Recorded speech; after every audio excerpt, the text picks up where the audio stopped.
Welcome back into Foolish Club Media. I am Steven Serda, joined by my guy, Rocky Magaña. Rocky, the 2025 NFL Draft is underway.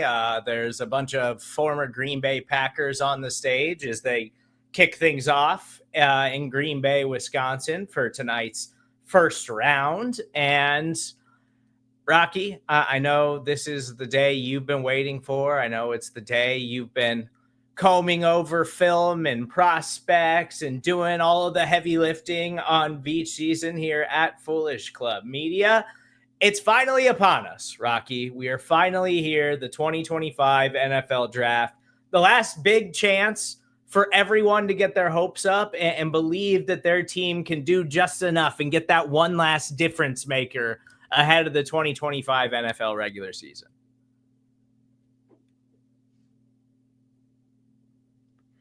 Oh my gosh. Sorry. I lost my video feed literally the second we start this live stream. We're off to a stellar start, Steven Serda. Literally my ether cord just died the second that we start this live stream, so I'm on Wi-Fi now. All right. Anyway, yeah, I didn't know that Lil Wayne was a cheesehead. That's my first analysis of the day, and I didn't know. I want to know what the over/under was on Roger Goodell crashing on that bicycle he rode on stage. Those are my two deep hot takes so far. I wonder if he practiced that. Honestly, I wonder. Like, he didn't look like. I mean, but Roger's not just going to go out there and risk embarrassing himself. As the Tennessee Titans are officially on the clock. All reports seem like it is going to be Miami quarterback Cam Ward, number 1 overall. If you've been following things closely today, every NFL newsbreaker was pretty much just like, the Titans stopped taking calls like weeks ago. Like, they are taking Cam Ward, number 1. So I'm sure they'll drain this thing down to the last couple of minutes because that's what teams do. But it does seem like former Kansas City Chiefs front office member, now Titans general manager Mike Borgonzi is going to get his quarterback with the number 1 overall pick tonight. Yeah, I mean, Cam Ward's the best quarterback in this draft, bar none. It's not close between him and anybody else. Jackson Dart is my number 2 quarterback, but just the athletic difference between him and Cam Ward, it's not even close. And then Mike Borgonzi, yeah, he learned really early on with Kansas City. Once you get your quarterback, everything else is a whole lot easier. And any GM who wants to have their job longer than 3 seasons knows that the job number 1 is to get the quarterback. And so if you're picking first overall and you're not taking the best quarterback in the draft, then you're almost not doing your job, honestly. Unless because like if you have your guy, then you're not picking first overall. That's the fact. You should be taking swings at that position because it's that important. Yeah, and last year's rookie quarterback class, obviously a lot more stacked than this one, but there was still tons of surprises on the first night of the NFL draft. And then if you really want to read into everything about this draft, like leading up to it, it's, it feels like this draft class is just all over the place. Like teams are trying to judge and decide like where to go because this isn't the most loaded class. Are the quarterbacks still going to go high like last year where it was shocking when the Atlanta Falcons took Michael Penix and then the Denver Broncos took Bo Nix and there was just an insane run at the top of that draft class on the quarterbacks and Caleb Williams and Jaden Daniels and Drake May, who all look like they're bona fide NFL players. Caleb Williams still left a lot on the table his rookie season, but Drake May and Jaden Daniels looked very impressive. Bo Nix looked pretty impressive. Michael Penix looked okay. This class isn't quite like that, Rocky, but I mean, you said it. You believe Cam Ward is definitively the best quarterback in this class, and a big topic ahead of things is where Shedeur Sanders going to go. Are the Cleveland Browns now trading out of the number 2 spot? Because that's been the rumor all day that everyone wants to trade up to number 2 because they desperately want to take Travis Hunter, who looks like he is a generational prospect and maybe the only generational prospect at the top of this draft class. Like, I just want to see fireworks, Rocky. That's all I care about. I just want to see drama and fireworks. Like, I remember when they took Michael Penix last year, and we were just absolutely shocked when that happened here.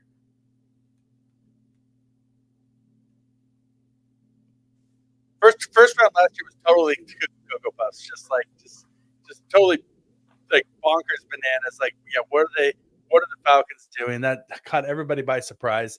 The thing with this year, the tough thing about this year's draft, I really think is that it's an older draft. It's not the deepest draft, but it's an older draft.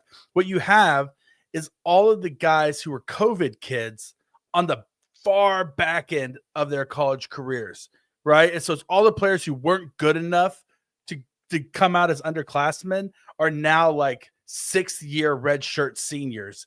And you're trying to judge, like, is a 24-year-old grown-ass man against a 20-year-old kid have enough upside that I want to take him in the first round, right? Like a guy like Darius Alexander, like he looks really good on tape. He's also 24 years old. He's halfway to 30, right? Like he should look good against college kids, right? If he's going to be an NFL player at that point. He's been playing in college for over half a decade.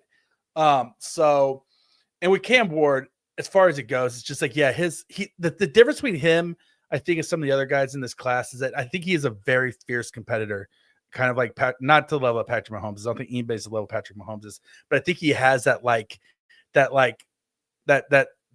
arrogant prick streak a little bit, like, to steal an Eric Bieniemy line, that he winning is all that matters. He wants to win.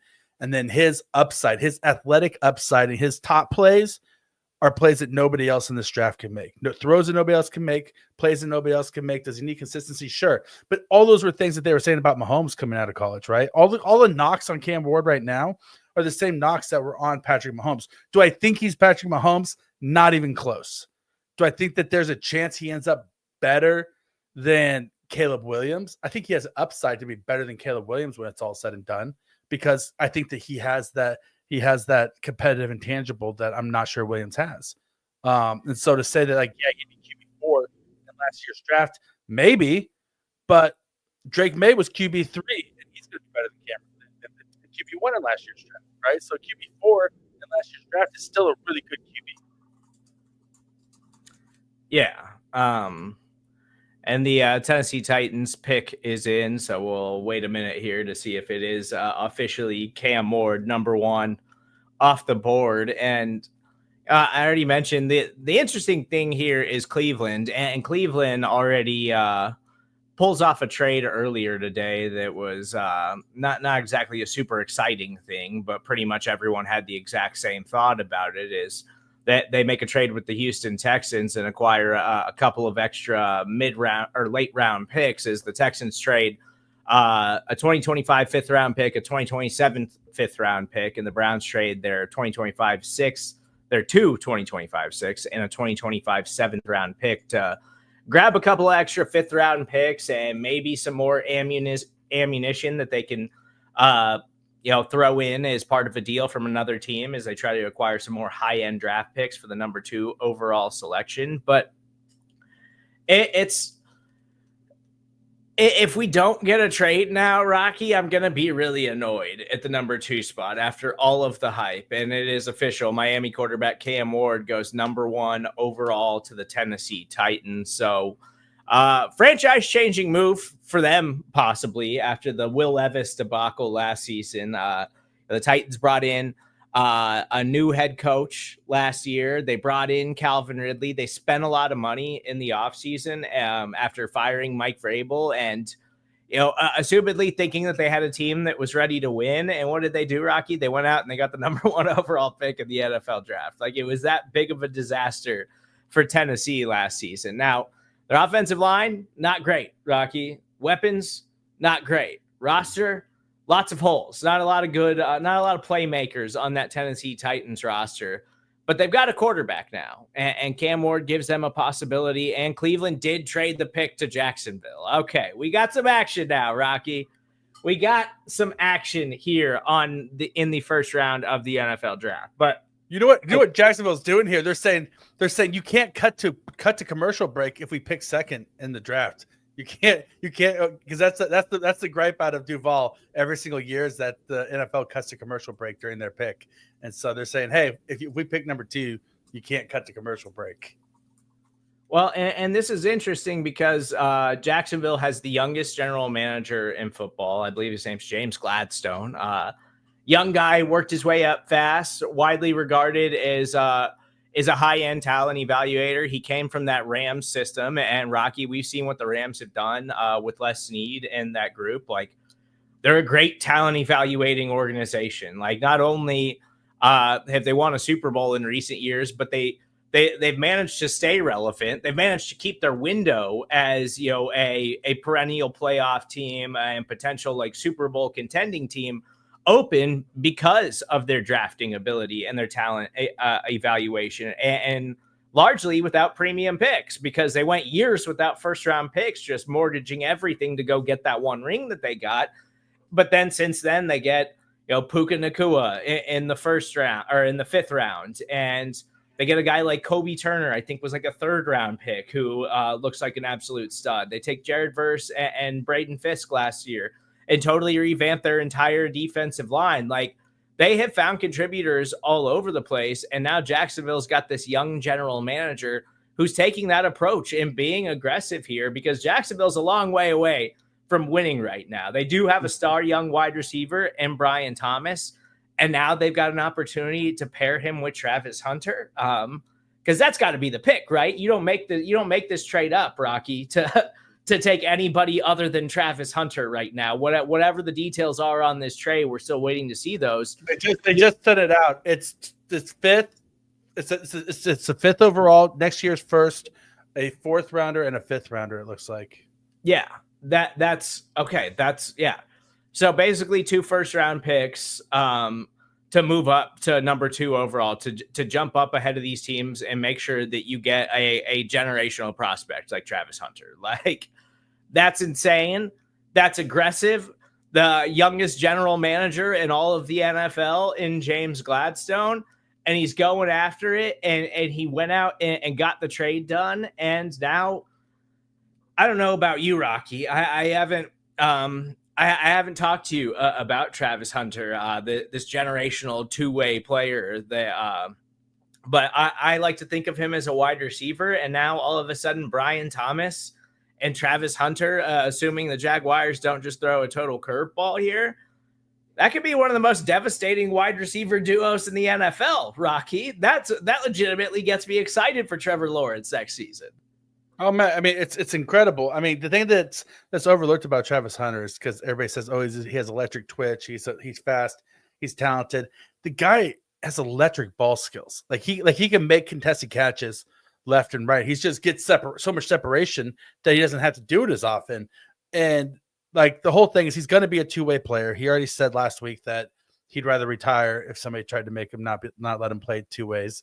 I don't think he'd actually retire, but I think that you don't draft a guy like that without wanting him to play two ways, because you don't want to spend that kind of draft capital and then immediately make him disgruntled, right? You know, like, if you're not going to let him play both ways, then you don't trade up that much to get that guy.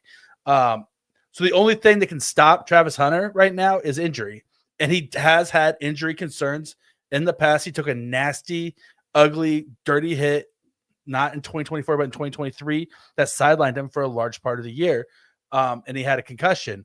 Now we know with concussions that once you have one, they start to be reoccurring. So that would be my only concern. Talent level, slam dunk pick, most talented player we've seen in a long time. But he's not a huge guy either, and he's going to be on the field a lot, playing a lot of snaps. So there's going to have to be some sort of load management there, because like he's not a big guy, and that's a lot of wear and tear on your body. That's my only concern with him. Is I'm not sure his body holds up over the course of even a 10-year career, right? Like yeah. You get 5 years down the line, he could have the most electric 5 years in NFL history and then be out of the league because his body is beat to crap, you know? And that's a haul for a rebuilding Browns team that is desperately still trying to move past the just absolute disaster that is Deshaun Watson as a player and human being. And you know, they get the 5th overall pick, but you miss out on a guy who looks to be a generational prospect in Travis Hunter. But then you pick up the 36th overall pick in this year's second round, plus the Jaguars' first round pick next season. And Jacksonville, Rocky, is a team again, like they're still a team that has a lot of holes on this roster, but with the young talent evaluator who's coming from a system that has traditionally excelled at drafting mid and late round talent, like you have to assume that that's them showing that they are confident in their talent evaluation and hoping they can still find different makers in this draft, despite giving up all of that capital to go up and get to get a player like Travis Hunter. But now, I mean, this is for Trevor Lawrence, like this is you got to get an offensive line around him still. You still have things to work out in Jacksonville. But man, this is exciting. This is really fun. Like I really want to see Brian Thomas. Looks like he is one of the most exciting young wide receivers in all of the NFL. And now you pair him with a player like Travis Hunter, who has like the catch radius and the ball tracking ability of a guy like him. And Brian Thomas can absolutely blow past every single defender in the NFL. Like that's legitimately exciting if you're a Jacksonville Jaguars fan. Well, yeah, and they added De'Ami Brown in the offseason too, which he's nowhere near on the level of Brian Thomas or Travis Hunter. But as far as a deep threat going, another guy who can stretch the field, like Jacksonville better be just throwing the ball deep left and right, because they got speed and they have deep threats, at wide receiver. Which makes sense with a guy like Etienne at running back, though, who's a really good receiver who can run those shallow crosses over the middle, catch balls in the flat. You can send those guys deep and then punish people underneath if they, if they play soft underneath on them. So you got to keep Trevor Lawrence upright. But if Trevor Lawrence cannot succeed with this wide receiving core, then he's not your guy. He's not the guy you thought he was. And here's the thing, though, as a talent evaluator with the new young GM, is that you can't move on from Trevor Lawrence. You just gave him a contract. They just gave him a contract. You're tied to Trevor Lawrence. He's your franchise quarterback, whether you like it or not. And so you're gonna have to sink or swim with him. Jacksonville's really dragging out this pick too. This is ridiculous. It's official. What is Eric Armstead doing? He's been up there for 5 minutes. Let's just get it over with. We can't listen to the audio because we're hosting this live stream for you. So I have no idea what Eric Armstead's saying, but get it over with. Jesus Christ. Okay, Travis Hunter goes number 2 to Jacksonville. Yeah. I saw it come across the Twitter feed too. And so it's but man, I'll give this to Eric Armstead. He's got a strong jaw, man. I would kill to have that jawline. He does have a strong jaw. Looks great. Handsome man. So Colorado superstar Travis Hunter heads to Jacksonville in what is a blockbuster trade and instantly gives Trevor Lawrence. Now the Jags have one of the most interesting pairs of wide receiver or duos of wide receiver in the NFL, in my mind. And it's certainly the most potential any wide receiver room around Trevor Lawrence has ever had. Like Jacksonville, with Doug Peterson and their old general manager, I'm blanking on his name right now, guy from the 49ers. They went out a few years ago and they dumped a bunch of money into Evan Ingram and Christian Kirk and Zay Jones, and then followed that up by giving Gabriel Davis a bunch of money last season. Like, they had made some bad moves in the wide receiver room in Jacksonville in recent years, and the Calvin Ridley deal never even worked out. Like, it's just that they have never really done a particularly good job of putting legitimate weapons around Trevor Lawrence, and they hit the lottery last season when they took Brian Thomas because he looks like he is an absolute star. And now you add Travis Hunter, and all of a sudden, I feel like Trevor Lawrence has got some life that he hasn't had the last few years, Rocky. Like, it's legitimately exciting if you're a Jacksonville fan, because I think when they made the playoffs a few years ago, you're thinking to yourself, like, Jacksonville's on the rise. We got a star young quarterback in Trevor Lawrence. And then a few years later, you find yourselves another top 5 pick looking like one of the worst teams in the NFL. But now you got a new regime. You make an aggressive move. You go out there, you add to the offense and say that you are legitimately committing to building around Trevor Lawrence, which I don't think you could say the old regime ever fully committed to. No, I agree. And they tried to do the whole, like, let's surround the young quarterback with veterans and who are quality players but not superstars, and build a solid roster around him so that we can win some games and get a playoff berth. And it worked to an extent, but you just never had the talent to get him over the top and to really take advantage of Trevor Lawrence's talents, right? And you had some picks that didn't pan out. Also, let's not forget Laviska Shenault, right? Like, he was supposed to be a big part of their future at wide receiver. And he obviously, he's on his third team now. Huge miss, yes. Yeah, huge miss. And so they desperately need to hit on their draft picks here, especially the rest of this draft and going into next year too, because now they're strapped for picks next year. They don't have a first round draft pick anymore, and they essentially got 2 first round draft picks in Hunter, right, with a wide receiver and a cornerback at 2 premier positions. But like, you better hit on free agency, and you better hit on the rest of your picks, and do the let's need thing and find value late in the draft, because you're doing the Rams thing where you trade away your first. You say, F these picks. I don't like first round picks. I don't need them. I can find talent later in the draft, right? And so this is the Rams model, is to take big swings, right? Like, that's what the Rams do. They take big swings and they go for broke, and they live with the consequences, and they make it work. And I'm excited because I think that this is going to be a really fun offense to watch if they can find the offensive line, like they need offensive line help still in this draft, and this is not a deep offensive line draft, right? And so where that's going to come from is going to be interesting to watch.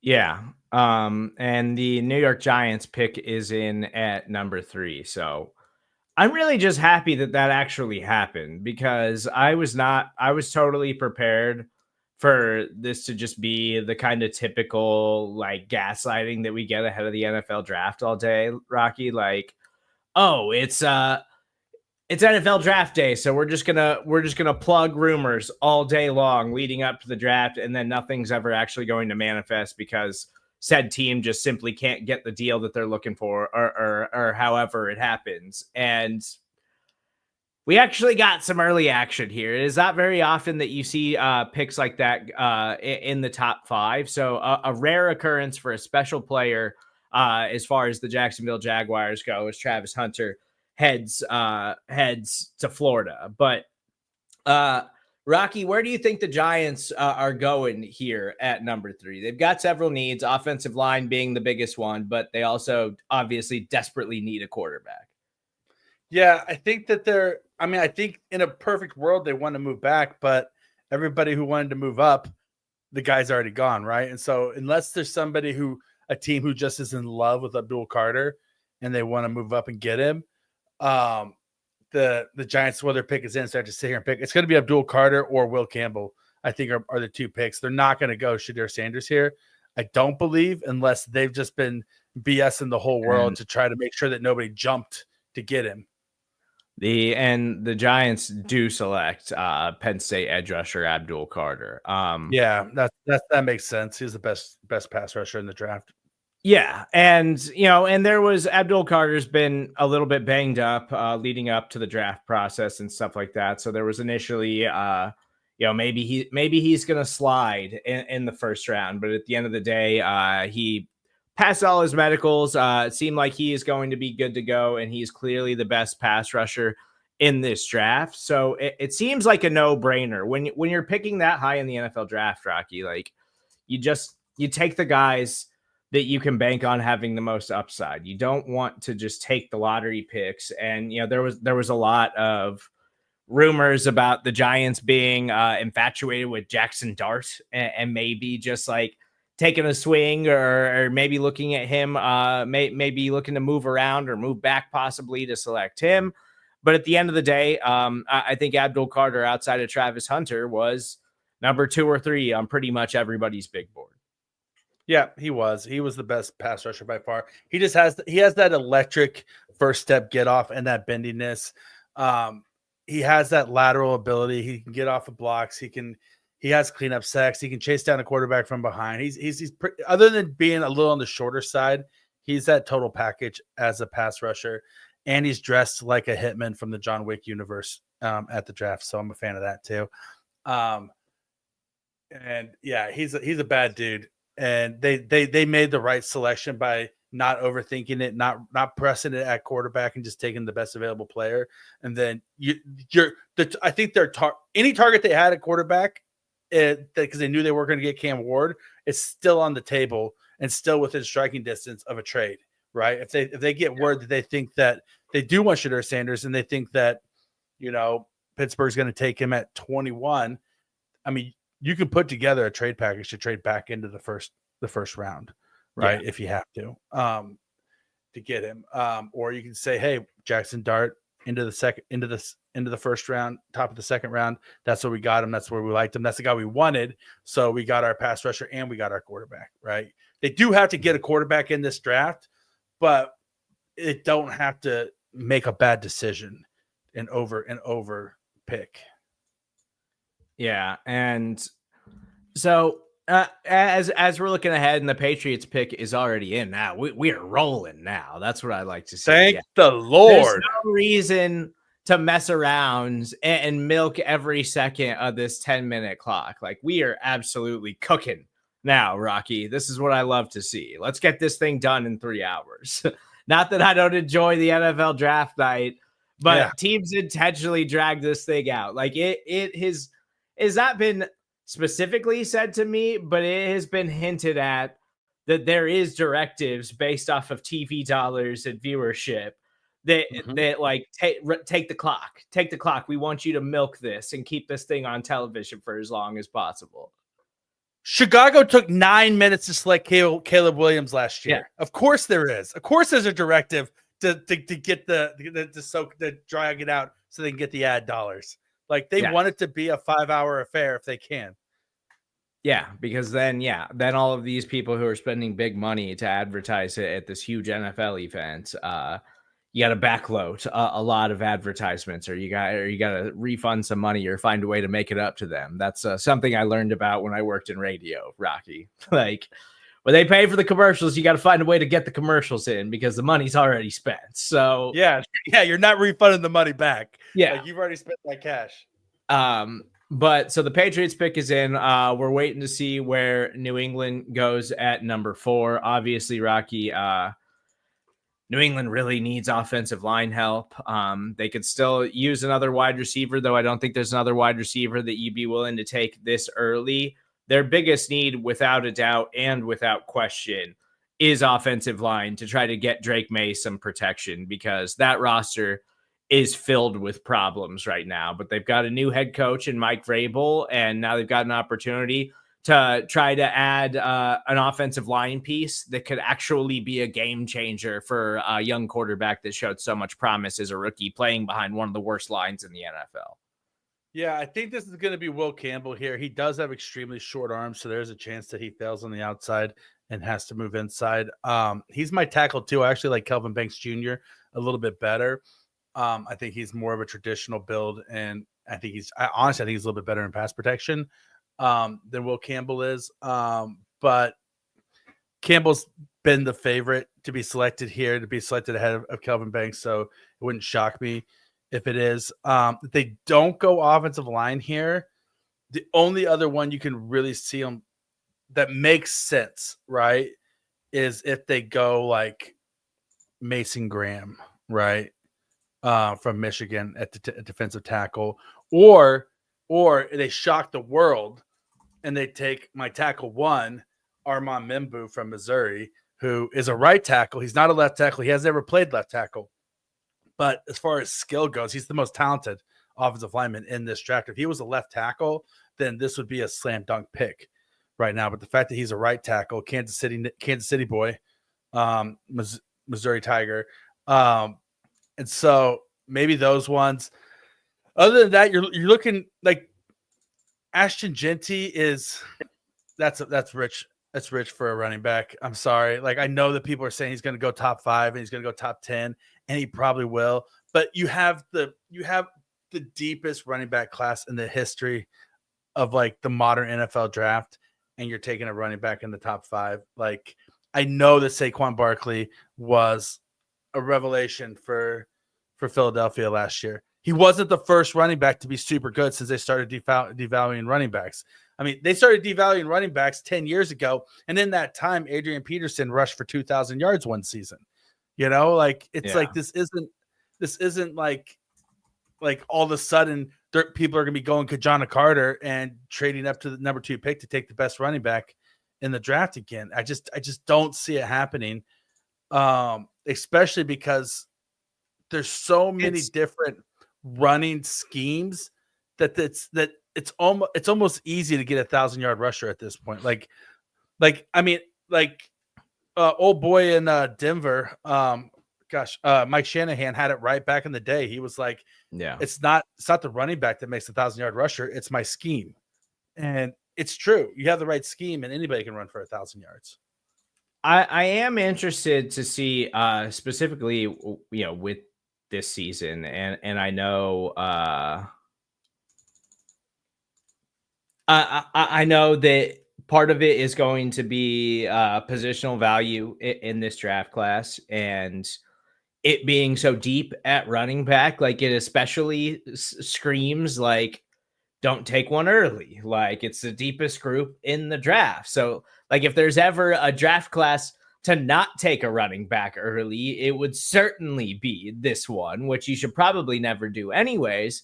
But I am curious to see if that changes a little bit, strictly not just because of the depth this year, but also because Rocky, like we saw how important running backs were last season. The shift in the NFL over the last 4 or 5 years, and the Patriots select offensive tackle Will Campbell. So they do, in fact, get some offensive line help for Drake May.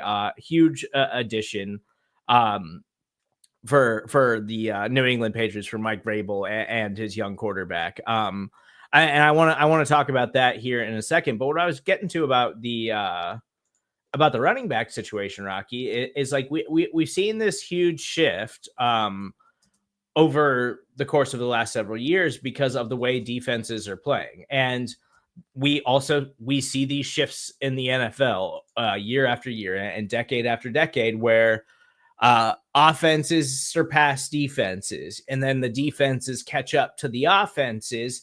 And last season, I think we saw a little bit more of a shift where it was really valuable to have a game-changing running back last season in the league, and a league that is doing everything they can to keep you from creating explosive plays down the football field, and a league that is doing everything they can to make these offenses like sideline to sideline, short to intermediate operating. It was really, really valuable to have a running back that could just carve up your defense like that. And I do think that we are going to see a shift like that a little bit, at least until the defenses have to make another adjustment. And then offenses, well, okay, now we're going to start taking the top off again. But it's been a league-wide shift. Like there was just less explosive plays across the entire NFL last season because of the way these defenses are playing now. And I wonder if that plays into round one tonight, because there's plenty of guys I think that could go in round one out of that running back group. And then I think Ashton Genty is going to for sure be a top 10 pick in this draft class just because of his potential. Oh, I agree. I think he will be because of his potential. I think that it's more scheme specific, like the lack of explosive plays, than it is talent at the position, though, right? Like teams are running the ball more because teams are playing more too high safety and putting the shell out there, and it's and there's space to run underneath. Now, if they're gonna give you that, then run the ball down their throat with the best player you can get. And so, yeah, you might draft a guy. But I think that as soon as the league shifts back to base defenses and 7-man boxes on the regular, then and not running big nickel as their base defense anymore, then you're going to see like some of those running numbers go down. You'll see some of the big plays go back up, and the wide receivers are going to get more credit for it than they deserve, and so will the quarterbacks. And then the defenses are going to get roasted a little bit. It's just like it's one of those things where it's an ebb and flow, like you talked about, back and forth. And sure, if we're in the golden age of running backs again for the 2020s, then go get your guy. I maybe I'm an old man. Maybe I'm an old man of the new I'm a Gen Xer, or I'm like barely a millennial, whatever you want to call me. And so I still have running backs devalued in my heart, and I'm not going to change my old man stance. So the Browns pick is in already. Let's keep up this pace. This is incredible. According to Jordan Schultz about 15 minutes ago, that the Browns trading with the Jags for the number 2 overall pick wasn't the last of the trades. So we'll see what happens. Again, I feel like we get that every year. Like, don't be surprised to see a bunch of trades in the first round of opening night of the NFL draft. And then we'll get a couple here and there. There's always a couple, but it never quite manifests the way people try to make it out to, because it's really difficult to do that, especially when teams have identified a player that they're like, we think this guy is a game changer for us. Like, we don't want to move back. You got to give us a boatload of draft picks. It's really hard to negotiate these kinds of deals. But so Browns pick is in at number 5. At number 4, the Patriots select offensive tackle Will Campbell. And I totally agree, Rocky. Like, this was a no-brainer pick, because for some reason I feel like I watched a lot more Patriots football last season than I should have, because they were not a fun football team. They were not a good football team. But especially not before Drake May was starting. At least once Drake May started playing, he at least would make a few plays a game where you were like, okay, I see the potential. Like, you see that guy, if you get him any kind of weapon, because they had absolutely no weapons last season, if you get him any kind of protection and decent coaching, like maybe there is something there with him as a player. And I do think he's got a lot of potential. And the first building block, I think, was a guy like Will Campbell, who, by all accounts, you think that he can be a building block tackle for your offensive line. That's the first big piece. The Kansas City Chiefs have been chasing an offensive tackle for damn near 10 years, Rocky. Like, it's very hard to find those kinds of guys. So I think you do that, and you feel really good about it. And the Browns just selected defensive tackle Mason Graham out of Michigan. So after trading back and letting the Jaguars move up to take Travis Hunter, they select Mason Graham. And he's one of the highest rated prospects in the draft too. So I don't think anybody is shocked by that. But back to the Patriots. I think it's a great move for them. I think Drake May is a good player. I'm excited to see him in year 2 and see if he can build on the small moments of promise that he showed as a rookie. Yeah, no, 100%. I think Drake May is their future at quarterback. I think he showed you enough if you can get the pieces around him to be the guy. Raiders are on the clock now, though, so it'll be interesting to see where Las Vegas goes with the team that's taking Ashton Genty. So we'll see. Yeah, it takes Ashton Genty. Yeah, well, talk to our boy Cream Dog, and he was saying that he thinks that the Ashton Genty is the guy, and for Vegas as well. And he's our resident, our resident Vegas, whipping boy, and so we I'll take his word on it. He thinks that it's Ashton Genty. The Raiders pick is in already, Rocky. Hell yeah. They knew who they wanted. They knew who they wanted. We are flying. We are not messing around right now. This is what I'm talking about, Rocky. We're flying through so many picks right now. I almost feel comfortable cracking a beer open. I was going to try to wait because we might have to do this thing for 4 hours, but I might go ahead and crack myself a beer, Rocky. I meant to go get myself a couple fingers of Buffalo Trace and pour it and just kick back and relax a little bit and just let the picks come to us. And we'll see who the Raiders select at number 6 as Cleveland's going through the motions. They got Mason Graham up on the stage right now, one of the best defensive tackles in the country. And the Browns trying to solidify their defensive line a little bit here and get Myles Garrett some help, because there's not a lot of dudes on that defensive line anymore that are given much in terms of pass rush outside of Myles Garrett, who they made one of the highest paid players in NFL history 100%. just a month ago. But I do want to just say too, Rocky, by the way, this is our 1-year anniversary at Foolish Club Media. Last year I in early April, they shut down the Arrowhead Pride Podcast Network. I was laid off from my full-time job managing the network after 3 years, and it was a bummer. I didn't know what the hell I was going to be doing. I didn't know really where to go after that. And so I took a couple of weeks to try to figure it out and set up some meetings. And luckily enough, Rocky, we were able to get connected here with Fans First. And our partnership with them has been amazing over the course of a year. Our growth has been amazing here over the course of a year.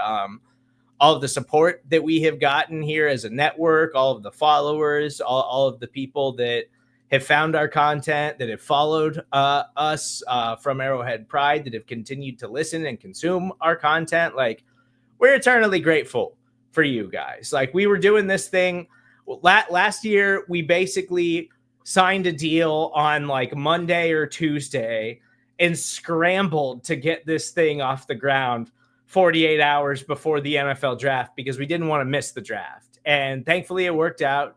Thankfully we're still here a year later, Rocky, and we're still growing. We're still adding guys to the team. We're doing enough. We're growing enough. Like, we're still getting resources and trying to build on this thing. So I'm just happy to still be here with you, Rocky, a year later talking NFL draft. I tell you what, it's been a beautiful year, Steve. And just from where we were, like you said, just scrambling, saying, oh crap, we got to get a live show together to get this thing off the ground. And you making deals with people if they stream it, that you'll just like drink concoctions to get people on the screen to where we are now. I forgot about that. Amazing. Yeah, the community that we've built with our loyal followers, like the psychopaths JC and Elliot, who are in every single chat room whenever we stream. The guys over at Beach Season, and just the ability that like Beach Season was special when it was over on the other feed, but then once it came over to Fans First Network and we were able to go full weirdo and really lean into being ourselves, I felt like we were just able really to grow so much as a show. And it's just been, thank you for believing in us and giving us a home to continue what we love to do. And first running back is off the board, Rocky, as the Las Vegas Raiders select running back Ashton Jeanty out of Boise State. Well, so I love Ashton Jeanty as a player. Very exciting player. I think the ability to be a truly special player at the NFL level. And, sorry to our guy Kramer, but I also am still struggling to see where this Raiders team is going. Tom Brady takes a more prominent role in the ownership group this past season. They let everybody go. They commit to a rebuild finally. They still have huge question marks at basically every spot in the roster, but they bring in Pete Carroll, which, like, I think Pete's a fine coach. I think Pete can get a lot out of players that aren't necessarily great. But I think that Pete, unlike other coaches, still needs to have guys that can ascend past that. Like, Pete needs to, like his early days in Seattle, where they just kind of got lucky hitting on all of these like Hall of Fame defensive players. Like, it feels like Pete's been chasing that ever since. And I don't know where the Raiders are going, but damn, Ashton Jeanty is a fun football player. And so I'm excited to see him at the next level. I'm kind of bummed that it's for the Las Vegas Raiders, but damn, I think he is going to be a lot of fun in the NFL. I feel bad that he has to go to the Raiders. I do kind of see the vision for the Raiders, right? They're trying to do that early Pete Carroll, early Russell Wilson, where before Russell Wilson started trying to cook and extend plays and win the game on his own, when they were just feeding the ball to I'm just here so I don't get fined, Marshawn Lynch, and just letting him go beast mode. Like Pete Carroll at his core does want to lean on running the ball and win games through running the ball. Right. Even though he lost the Super Bowl because he didn't run on the 1 yard line, I think that at his core, he wants to run the ball. He wants to control the game. And so he gets a game manager in Geno Smith, who's not going to kill him. And then he goes out and tries to get a legit, Hall of Fame, not Hall of Fame. I mean, like a legit future Pro Bowl running back in Ashton Jeanty. Right. And so, it sucks because I do think that he does immediately make the Raiders offense better. But that also being said, I don't think it pushes them over the hill to even be. They're still the third team in the division, I think, behind the Chargers and the Chiefs. So, and the Jets pick is in too. We're just absolutely cooking here right now. Absolutely. This is either Cat McMillan or Kelvin Banks. Like those are the it's one of those two. It's got like if they got it in this fast, I think it's probably Tet McMillan out of Arizona. So you really think that Tet McMillan is going this high? Because I've been reading all of the reports leading up to the NFL draft that like after Travis Hunter, like there's no clear wide receiver that's like definitively like a top 10 guy. And then Tet McMillan says things like, oh, I don't really like watching film. Like, I don't really love football, you know, like I'm a good football player, but I don't necessarily love football, which is always a thing that people read way too much into. But I think if I were going to take another wide receiver that wasn't Travis Hunter, it would be Tet McMillan. Like I wouldn't be dancing around this. He's 22 and has 2,600 yards receiving over the last two seasons. And Julio Jones, Julio Jones famously said, "I don't work out and I eat junk food." Like Julio Jones never was in the gym. He was just naturally ripped and naturally athletic. Because he was an alien, not of this planet. Yeah, and so it's like, okay. So he says, "I don't really watch film. I don't really love football." Okay, he's a wide receiver. And he's the best wide receiver in the draft. And if you're like, besides, I keep on saying in the draft because I don't consider Travis Hunter to even be a cornerback or a wide receiver. He's just his own entity. He's an alien. He's his own thing. And then I just do positional rankings for everybody else. Like my QB1 and my wide receiver 1 are not Travis Hunter or on either one of those, just because he's his own entity. Like he's just his own thing that's above everything else, like God level. And then I just rank everybody else underneath it. But I think that Tet McMillan's the best remaining wide receiver in the draft. I think that he was a first-round draft pick last year, and all he did was come back and play just as well again, right? You know, we saw Roma Dunze, go super high in the draft last year because he could have been a late-round first-round draft pick, and then he came back and he proved it again, and he built upon it. And I think Tet McMillan just did the same. I think there's just so much smoke just trying to drive kids down to try to like bring them within their own team's draft range. Like so many teams are putting stuff out there trying to sink a kid's draft stock so that they can have a chance to get the guy, right? Which is kind of a scumbag thing to do. But if it's your team, you want them doing it. But what we're seeing here in this draft so far, though, Steve, is that it's playing out pretty much, with the exception of Shedeur Sanders sliding, it's playing out pretty much how you would expect it to have played out back in March. Right. There's there's not a lot of things happening so far that are super crazy. Like the people who you expect to get picked high are getting picked high. And most of that's because teams had their big board built months ago and they're not really changing them too much unless something comes out like a Isaiah Bond situation where a guy gets taken off of a draft board because of that. Which I don't believe Isaiah Bond is getting drafted. No. Based off of the reports and the things that he is facing right now. But Raiders select Ashton Genty, top running back. Of course, let's go, boys. Kramer. Of course, Kramer just only jumps in for Ashton Genty. I know he's at Arrowhead right now doing some work, so I don't think the Wi-Fi is going to hold up very well. But fine, we'll give you a minute to give us your thoughts, Kramer. Well, I hope you can hear me clearly in saying that we have a dominant force between having a dominant running back as an Ashton Genty. You had Brock Bowers last year. Oh, my gosh. I cannot believe what I've seen. Honestly, I would have either gone to Mimbu or Genty at the spot. They both are there. You went with the best available guy that's on the offense. I'm just happy they did not take Shedeur Sanders because, oh, my gosh, that would be an S show. So Genty as a Raider now, I love it. I love it. It's fantastic.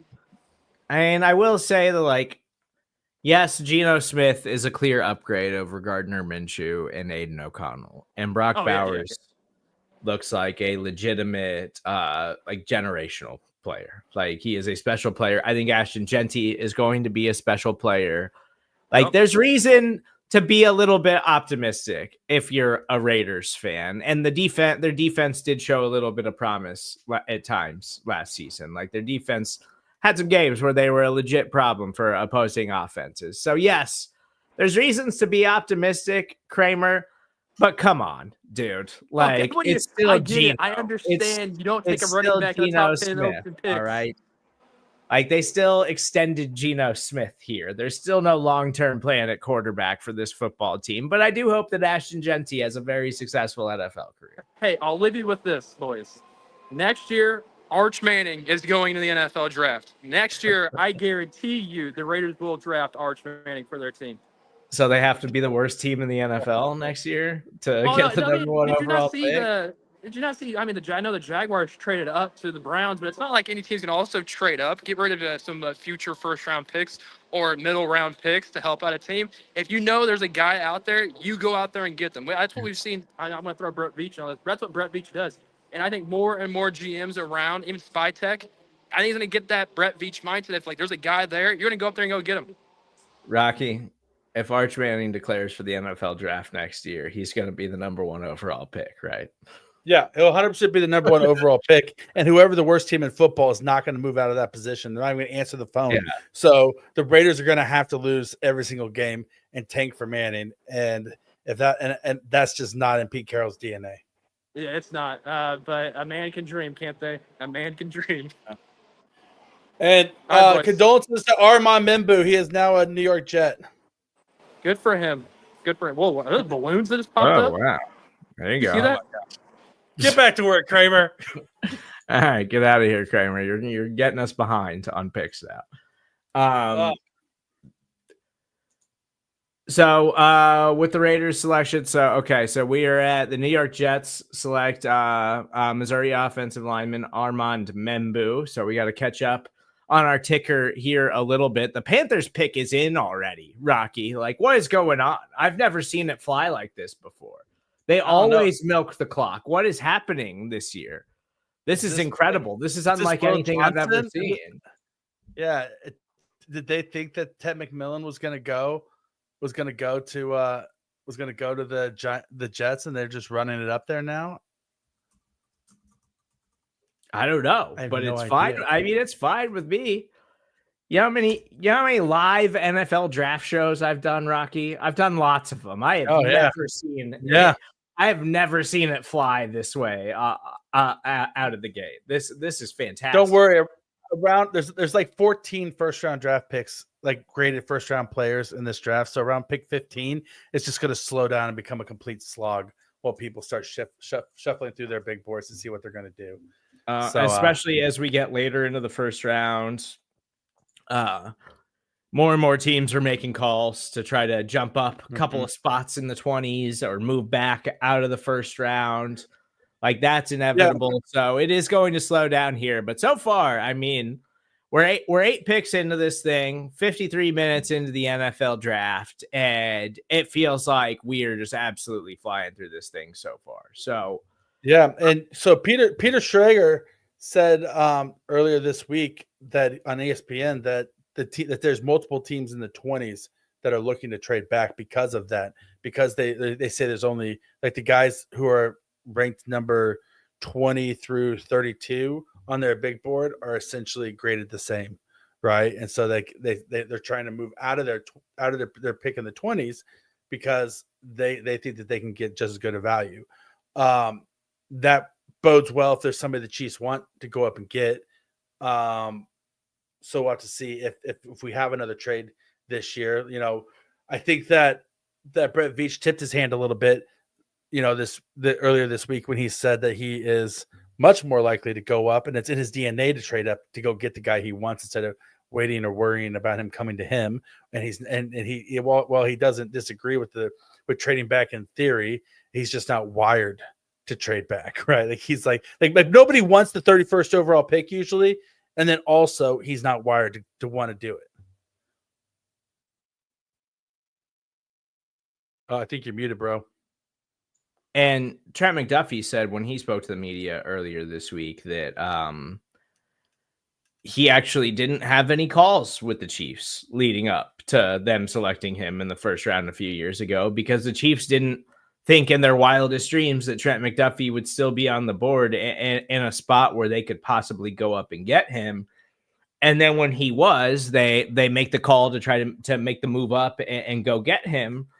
And the Chiefs identified him as a special player. And since coming in for the Kansas City Chiefs, he has been one of the biggest difference makers on the team. So if there is a player like that slides, and obviously with every year, there's a team that makes a decision that every draft analyst is just like, what the hell is going on? Like, that's boneheaded, whether it winds up working out long-term or not. Like, in terms of like talent evaluation, it's hard to predict what some teams covet and what some teams see in the potential and the way that they kind of fall in love with some of these guys. So you never know what's going to happen on draft night. That's why these things are so exciting, Rocky. And that's why they're so hard to predict, because there's always curveballs. And so far, I would say it's been pretty much exactly what we expected. Like, you know, it's the Jaguars trade wasn't a shocker because there was reports about that stuff all day long. But it also seemed like, okay, is the deal actually going to get done? Or are we just getting jerked around all day, as we do each and every year ahead of the NFL draft, when there's a gajillion reports that, oh, this team's trading up, this team's trading up, this team's trying to move up in the first round, which teams just put that stuff out there because it's like trying to find leverage in some way. But the Jaguars actually pull it off. But again, it wasn't anything that we didn't expect. And so Carolina is interesting here, where we finally got Bryce Young last year. That I think the Bryce Young that we saw at Alabama, the potential, like Dave Canales, like finally got something out of him that he was never going to get from the previous regime. And he finally looked like he could be a real NFL quarterback. And they select Arizona wide receiver Tet McMillan. Like, that's the kind of move that they needed, I think, for this offense. Like, Bryce Young showed real potential last season, Rocky. And I know he's small, I know he's short, and I know you're always going to wonder whether or not he can actually stay healthy, and whether or not he could actually replicate what he did down the back half of last season. But down the back half of last season, Rocky, he was legitimately impressive, including putting together an insane performance against the Kansas City Chiefs, where it actually felt like the Panthers were going to beat the Chiefs at one point in that game. Well, yeah, and also that the back half of last season is when he finally got Xavier Legette back healthy, right? Like, Xavier Legette missed time early in his rookie year. They finally get him back healthy. He starts playing better. And then now you pair Xavier Legette and Jonathan Brooks with Tet McMillan. I mean, you want to talk about two guys who can go downfield and win a contested catch. Tet McMillan is, in my opinion, he's a baby Mike Evans, right? Like, that's why you're okay with going out and getting him and paying him the money, and you're not too worried about him not, quote unquote, loving football. Like, the guy, I mean, they're comparing him to Drake London on here right now, but Drake London had Mike Evans comps coming out. So whatever you want. I mean, Drake London's a good comp for him as well. But I mean, that right there in itself just tells you that, you know, Bryce Young doesn't have to be the most accurate. He can, you know, have a wide receiver that can help him out a little bit and fight for some balls. Does this make Bryce Young like a franchise quarterback? Probably not, but it removes all excuses. That's for sure. Well, and you know, and Xavier Legette, like, still very much a developmental player, like, still a long way to go as an NFL wide receiver if he's ever going to like show any kinds of consistency. But right now, it's like their best offensive weapon is Chuba Hubbard. And you mentioned Jonathan Brooks. Like, I love the potential of Jonathan Brooks, but coming off a second straight ACL tear, like, who knows when Jonathan Brooks is going to be back and healthy again for this team. And then your best wide receiver is 35-year-old Adam Thielen. Like, I know Jalen Coker had a couple of moments, but other than that, like, you just didn't have enough bodies in that room. That roster was not good. And the fact that a team that really, if it wasn't for the special play of Bryce Young down the stretch down the back half, and their defense did start playing a little bit better as well, but their defense wasn't good.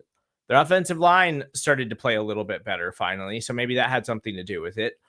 But if it wasn't for the play of Bryce Young down the back half of the season, like, the Panthers would have been selecting a lot higher than number 8 overall. And I think that's enough, because at this point you can't, I mean, there's nothing you could do. Like, you already made the decision, Bryce Young over CJ Stroud a couple of years ago. but he at least showed promise that was never, ever there during his rookie season. And he showed the playmaking ability and the improvisation that we all fell in love with at Alabama. Like, he finally showed that at the NFL level and showed that, like, he got his confidence back by getting benched early in the season and then coming back down the back half. And he was legitimately an exciting player to watch. And I hope that he can replicate that. And yeah, now he's got a guy like Tet McMillan, whose catch radius is absolutely insane.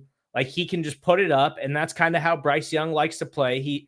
He's going to try to avoid pressure and get outside the pocket and just loft one up in the air and give him an opportunity to go up and get it. And I think that's going to be really exciting for Dave Canales, who spent a lot of time around Mike Evans, who knows about these big-bodied wide receivers. So I think that's a really interesting pick for the Carolina Panthers.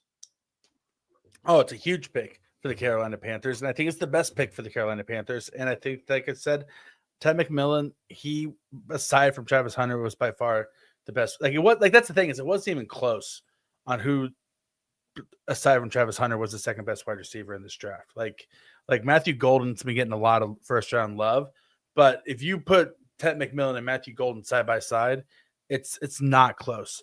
You look at Trey Harris. Trey Harris was leading leading college football in receiving yards before he got injured last year, but he's much more the Xavier Legette mold than the Tet McMillan mold. And Tet McMillan is just, he's that next level of wide receiver prospect. Luther Burden is the only guy who I think could possibly hold a candle to him. And at that point, it's really, do you want a smaller guy who can win off the line of scrimmage in the slot, or a guy who's going to go down the field and be a contested catch guy? And we see what the Carolina Panthers valued, and it looks like New Orleans has their pick in, and they have made a very good selection. Yeah, the Saints are interesting here. Because obviously the Derek Carr situation is problematic. Carr and New Orleans has done themselves no favors. Just running it back with Dennis Allen for as long as they did, when everybody knew that was a team that was absolutely going nowhere, continuing to rework deals. They take offensive tackle Kelvin Banks Jr. That was a guy that Rocky loved, but that's a smart pick, I think, for the New Orleans Saints. They needed to rebuild that offensive line. It seems like Derek Carr might not be available next season, even if he winds up staying in New Orleans, but maybe he's trying to push his way out. But this is a team, the Saints are years away from being competitive. Like, I feel bad for players like Rashid Shaheed and Chris Olave that are kind of stuck there, barring getting traded or something next season, because I think those are talented players who are trapped in New Orleans, who's staring down the barrel of a 4-year rebuild right now because of the bad decisions that they made. They had a team that was competitive with Drew Brees and Sean Payton that was constantly on the doorstep, but could really, aside from the one Super Bowl 15 years ago, they could never really get over the hump in those years. They had some NFC Championship game appearances, but they were never good enough to actually get it done, Rocky. But they just kept going all in and going all in. And then even after Sean Payton steps away, they kept going all in with Dennis Allen. And now they're, in terms of like money and like cash flow and what they can do, I don't think we've ever seen a team with a cap that is more stressed than the New Orleans Saints, which is why it's going to take them 4 to 5 years to probably truly rebuild this thing and get out from under all of the poor decisions that they've made. I mean, it's the worst situation they've had since they traded 3 first-round draft picks for Ricky Williams back in the day. Like, it's like this isn't like New Orleans Saints are prone to bad decision making as far as personnel go. But this was an awesome choice. I mean, he's my tackle one in this draft. I think that he's a starting day one left tackle. I mean, I think he's a top 15 tackle in the NFL, right off the bat. I think that he's an absolute stud. I think that as far as the Saints go, like Crane was talking about how, Arch Manning's going to be a Raider next year. Are you kidding me? The Saints are going to win maybe 2 games and then they're going to have Chris Olave as trade bait, plus a top 5 pick, if not the first overall pick. And Arch Manning is from New Orleans, right? So it's like, and his grandpa is a legendary player from there, right? Like his whole family is from New Orleans. So, I mean, if there's a team that's tanking for Manning, it's the Saints. And what do you do if you're going to tank for a quarterback next year? You get his left tackle now.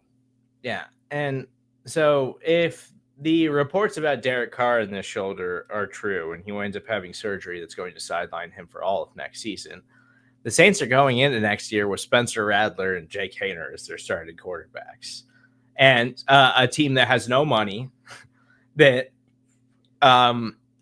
traded away Marshawn Lattimore, who was one of their last remaining defensive players that was really worth anything. And then you've got a couple of players that are interesting, that are on rookie deals in Rashid Shaheed and Chris Olave on the offensive side of the ball. You got an old Alvin Kamara who you've continued to run it back with year after year, even though we've seen his numbers go downhill. And they're just set up to be the worst team in football next season, like legitimately. But now they get a guy who could be a building block for the future. And that's the right approach. That's the approach they should have been taken 4 years ago, Rocky. That's not the approach that they took, though. And when they decided to go out and sign Derek Carr and continue to try to pretend like they were like they saw something in the roster that they had that no one else did, when everybody year after year was like, this is one of the most average rosters in the NFL. What the hell are the Saints doing? You got to tear it down. Like, you got to commit to it. And so this feels like the first step for them. The Bears pick is in. So this is a big pick for them. Interesting for Ben Johnson taking over. One of the most interesting offensive play callers in all of the NFL finally leaves the shadow of all of the talent in Detroit, Rocky. And there was a lot of reports earlier today that the Bears were seriously looking to move up because they wanted to take Ashton Genty, which would make sense. Ben Johnson wants his Jahmyr Gibbs. Like that would make total sense. And they still have Rome Odunze, who I have to imagine Ben Johnson's going to get more out of than Shane Waldron did last year, because Shane Waldron had no business near an NFL offense. And DJ Moore, like they still have some pieces there. And hopefully you get more out of Caleb Williams in year number 2 with a big time play caller in Ben Johnson. And hopefully you find a way to turn things around and get things to look up, because that Bears defense is very good. So I assume this is going to be an offensive selection of some kinds. We're just waiting to see who it is. Yeah. And also with the pace of this draft, Steven Serda, I think the NFL is pumping the brakes on this draft to stretch it out, because the pick is already in for San Francisco. Hell yeah. Now, see what I've noticed, because again, we don't have the sound up because we have to record. And if the sound gets flagged, we get hit with the copyright restriction. So I can't have the sound up in my office. But also I've noticed they've just immediately been going to commercial breaks when the picks come in, which they always do that. But it feels like the commercial breaks have been a little bit longer. Like they're stacking some of these ads. Yeah. So keep pumping them, NFL teams. Screw the league. Screw the clock. Your guys on the board, you know who you want. Go get him. We don't need to dick around. All right. We don't need to waste time tonight. I would like to actually sit down and do some like draft research tonight and not have it be at like 12:30. So let's keep burning through these picks. I'm excited about the pace of this NFL draft so far. But again, Rocky, still, I don't think any shocking developments so far in this draft. And the Bears take Michigan tight end Colston Loveland. So I don't think a shocker necessarily, Rocky. I think depending on who you talk to, like it's Colston Loveland or Tyler Warren are like your top tight ends. So I don't have a problem with it. I think it's that the Bears, it's another offensive weapon for Caleb Williams. And, Ben Johnson is going to run some multiple tight end sets. He had Sam Laporta in Detroit, and so he thinks maybe this guy can be his Sam Laporta now, because we know Cole Kmet's kind of just like an player. Like Cole Kmet's had some nice NFL games, like some nice moments in the league, but he's not exactly a consistent player across the board so far during his time in the NFL. So it gives Caleb Williams another weapon, gives Ben Johnson another weapon, and I don't think it's a terrible selection for the Chicago Bears. It's not a terrible selection. It is a little rich, though. I thought Tyler Warren was a little rich in the top 10, and to have Colson Loveland, leapfrog him as the tight end 1 in this draft, you are like, the tape on him is really good. He has really nice tape. They had really bad quarterback play last year, but he is all projection really at this point right now. He's not production at this, at this point. He's fine enough, but he had 582 yards receiving last year, right? Like, that's your 10th overall pick in the draft. Like, that speaks to the draft's weakness, right? If anything, but I think Tyler Warren is more of a difference maker as at tight end. But I mean, the Bears saw an offensive weapon that they thought that they could go out and get and that they love. They do have plenty of offensive weapons in Chicago. Caleb Williams has no shortage of offensive weapons. It's going to be interesting how they do pair up Colson Loveland with Rome Odunze. That's some decent size at receiver there, and some ability to go up and get balls. So they're better on offense. Obviously, it's a good pick. It's probably the first one I'd say is interesting. Like, that's an interesting pick that they went in that direction. I don't hate it though. I mean, it's just a preference, right? They wanted the best tight end in the draft, and they took the guy who they thought was the best. Yeah.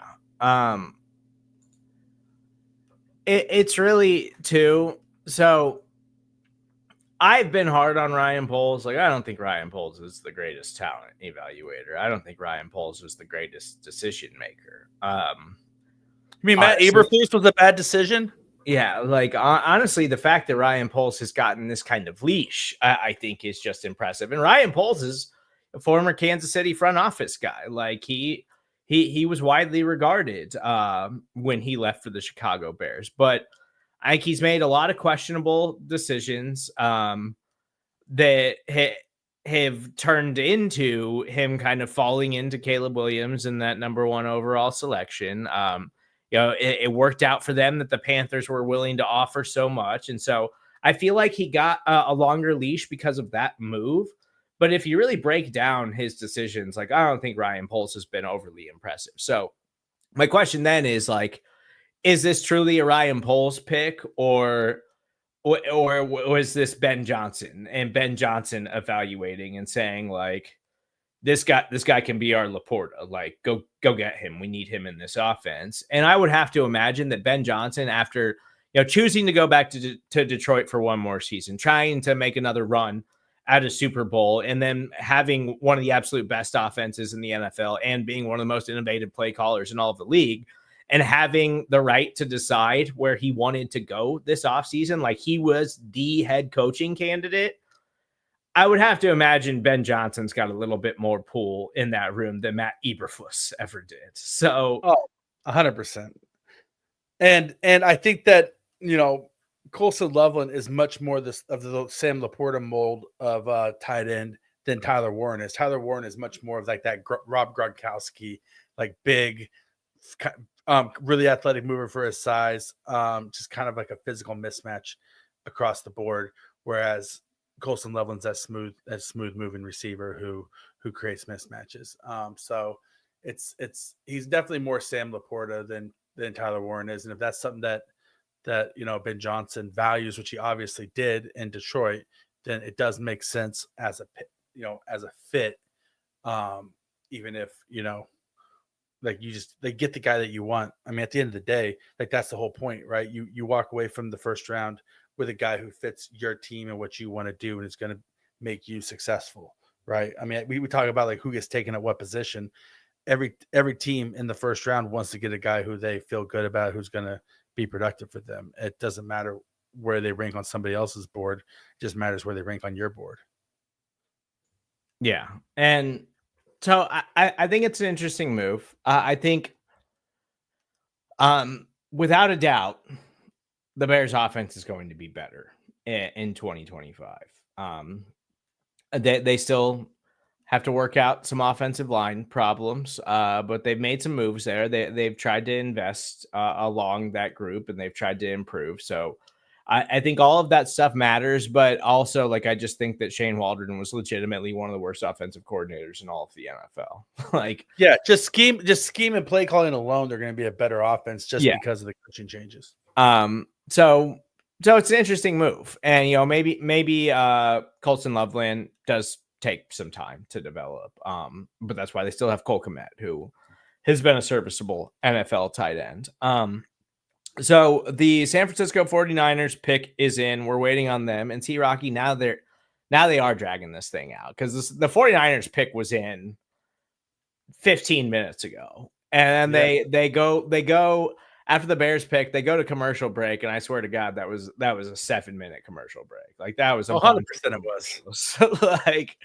So the NFL is dragging this thing out now, which is fine. I don't expect to get this thing done before like 11 p.m. tonight. But the way we were flying initially got my hopes up a little bit. But this is an interesting pick for the San Francisco 49ers as we, Rocky, we take a look at kind of like the consensus players, top players still available on the board right now.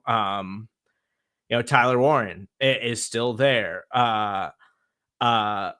Mikael Williams is still there. Like, there's still a lot of talented guys on the board, Rocky. And I'm curious, like, to see where a team like San Francisco is leaning, because they obviously have needs along the offensive line.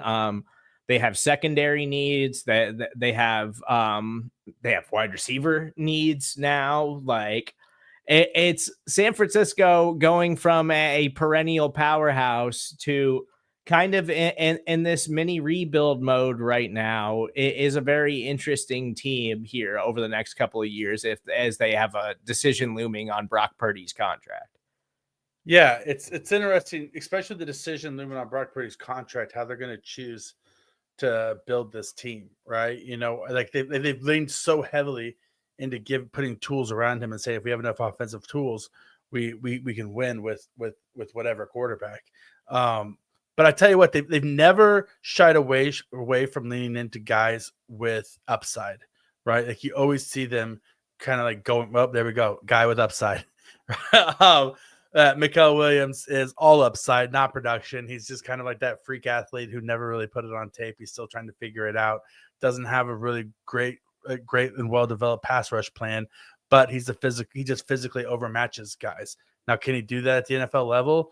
I don't think so, but he has the tools and the build and the athletic ability that if he's open to coaching and he's able to be coached up, that the sky's the limit, right? Like, his floor is complete bust, which we've seen happen with 49ers defensive linemen over the years, and his ceiling is all pro, right? It's the variation of him it's all projection and all potential at this point. And the Dallas Cowboys pick is in at number 12. But yeah, and he right now he's Mikael Williams listed at 260 pounds. Like, that's a pretty small edge, Rocky. But we have seen a lot more of these types of guys come out in recent years, like Nolan Smith, Philadelphia Eagles jumps to mind. And Nolan Smith basically just wasn't even involved as a rookie for the Philadelphia Eagles, and then kind of came on slowly last year, but got more involved as the season went on, and then just went on an absolute tear in the postseason, and helped the Eagles win another Super Bowl. But 260 pounds with that athletic frame, he's a tall, long player. Like, teams are starting to covet some of that stuff a little bit more as guys who, it's hard to find the Myles Garretts and the absolute freaks of nature like that, and the Nick Bosas and stuff like that. And so teams are identifying a lot more nowadays these guys that just have these insane, like, speed athletic profiles. And they're saying like, well, we'll find a way to try to work around the size and try to find a way to like leverage your strengths as a player and your athleticism and see if we can get you moving that way. So that's an interesting pick. I think that's probably the safest pick. We've seen San Francisco do that a lot in recent years too. Like they are always willing to go defensive line and running back. Like it's kind of their bread and butter in the NFL draft, and they seem to be good at it. So I wouldn't be shocked if Mikael Williams winds up being a really good player for the San Francisco 49ers. And Cowboys pick is in. They select guard Tyler Booker out of Alabama. Jerry. That's not a shocker. That's not a shocker. That's a very Jerry pick. As Zach Martin retires this offseason, the Cowboys are going through this whole rebuild. That is a very Jerry Jones pick. I think the only way Jerry Jones doesn't make that pick, Rocky, is if Ashton Genty is still somehow on the board. That is such a prototypical Jerry Jones pick. Insane. I tell you what, the only draft room that looks happier than the Cowboys draft room right now is the Miami Dolphins draft room, because whoever it is that they wanted to slide to them just 100% slid to them, because I don't know if there's another team out there that had Tyler Booker, number 12, on their draft board. He's a fine guard. He's a good guard and everything, but he's a guard, which, I mean, yeah, we've seen guards get paid more and be valued more. I mean, Trey Smith, Joe Thuney, all these things, but he's not even, I don't even think that Tyler Booker is Trey Smith, honestly, at guard. He's a good guard, but Tate Ratledge might be a better guard than him in this draft. And so there's kind of an argument there on who the best guard even is. And to draft a guard, like we're talking about positional value here, right? To draft a guard 12th overall, he needs to be like a generational talent, like Ashton Genty, Travis Hunter of guards at this point. And I don't see it there, especially when you have such a need for a wide receiver too. Like who are you going to throw the ball to? Who is Dak going to throw the ball to besides CeeDee Lamb? Right? You had Matthew Golden from Texas sitting right there. Luther Burden sitting right there. You want an edge rusher. You have, like Veach said it, edge rusher is the second deepest position in this class. And we've seen two edge rushers really go out the board so far. Yeah. You have almost the entire draft class of edge rushers there, which you also need. And you go with Tyler Booker. I mean, Jerry needs to fire his general manager. That's what he needs to do. Well, but the general man, Jerry is the general manager. Exactly. He needs to fire himself. He needs to wake up and fire himself. So the Miami Dolphins are really ending the streak of fast picks, as it looks like they are milking the clock. So, Rocky, I do feel like that's the perfect time. Ron the Show Hughley in the chat right now says he's going to be jumping on here soon. So Ron should be joining us.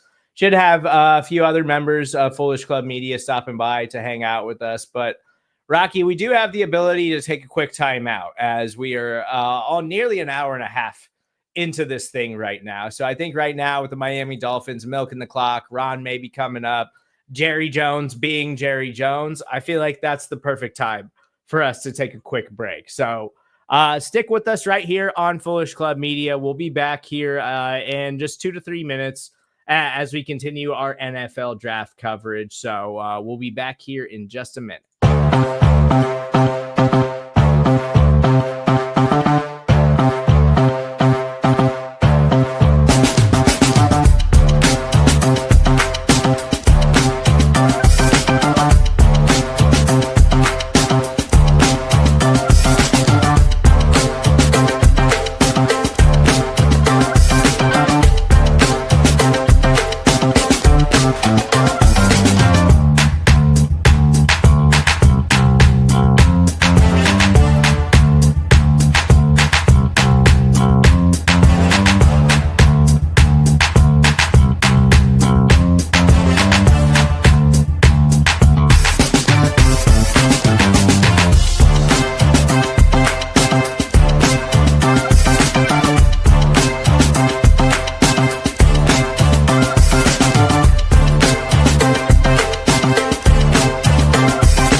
Welcome back into Foolish Club Media. I am Steven Serda, hanging out with my guy, Rocky Magaña. Rocky, it was a quick timeout. Needed it. Needed a breather. Needed to grab a fresh beer. Grab a pee break as we are hanging out all night long on right here. So if you haven't, please make sure you subscribe, rate, and review. And also head over to our YouTube page. No nightly fix tonight. Hopefully some of you guys have checked that show out that we're doing live every Sunday through Thursday, 10 p.m. Ron Hughley, Osita Nusi. Like, we are having so much fun doing that show, talking about whatever, Rocky. Talking about sports. When football season is back around, we will talk a lot of football. I'm sure right now we're talking a lot of NBA, talking music, pop culture, anything else. Having tons of fun doing that show. So I highly encourage you guys to check that out if you have not yet. The Dolphins pick is finally in. We were at this just blazing pace here in the NFL draft. And of course, we hit the Miami Dolphins, who have needs everywhere across the board and probably couldn't decide where they wanted to go. But their pick is finally in. So we're eagerly awaiting that. And Rocky, I think really the only surprise here is the Cowboys pick. They're the first 12 picks of this NFL draft class.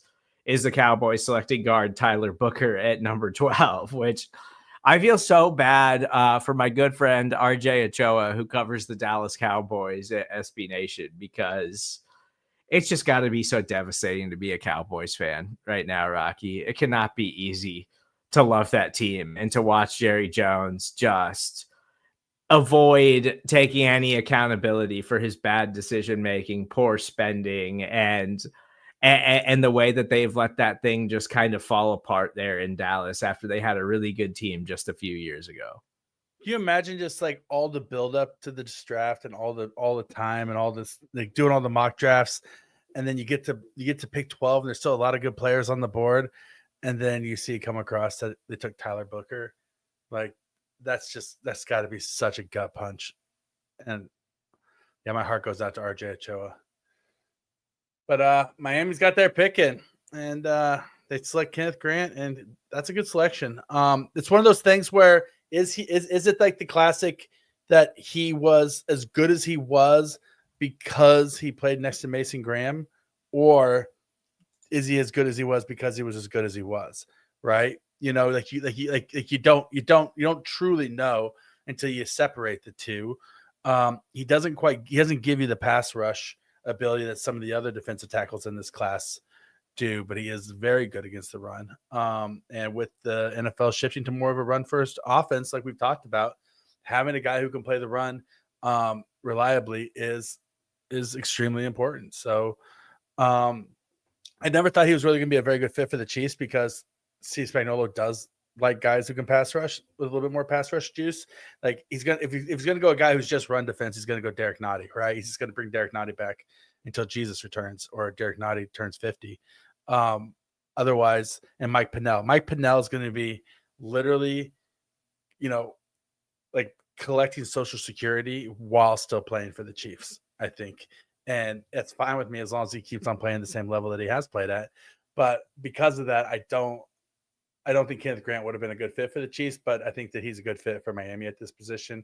And he's a guy where his pedigree and his upside, if he can figure out a little bit of pass rush, he could be like a difference maker for you. And as we continue to roll along, Indianapolis Colts flying off the clock, pick is in. That's Tyler my guy. Warren. It has to be Tyler Warren, right? That's my guy, Chris Ballard.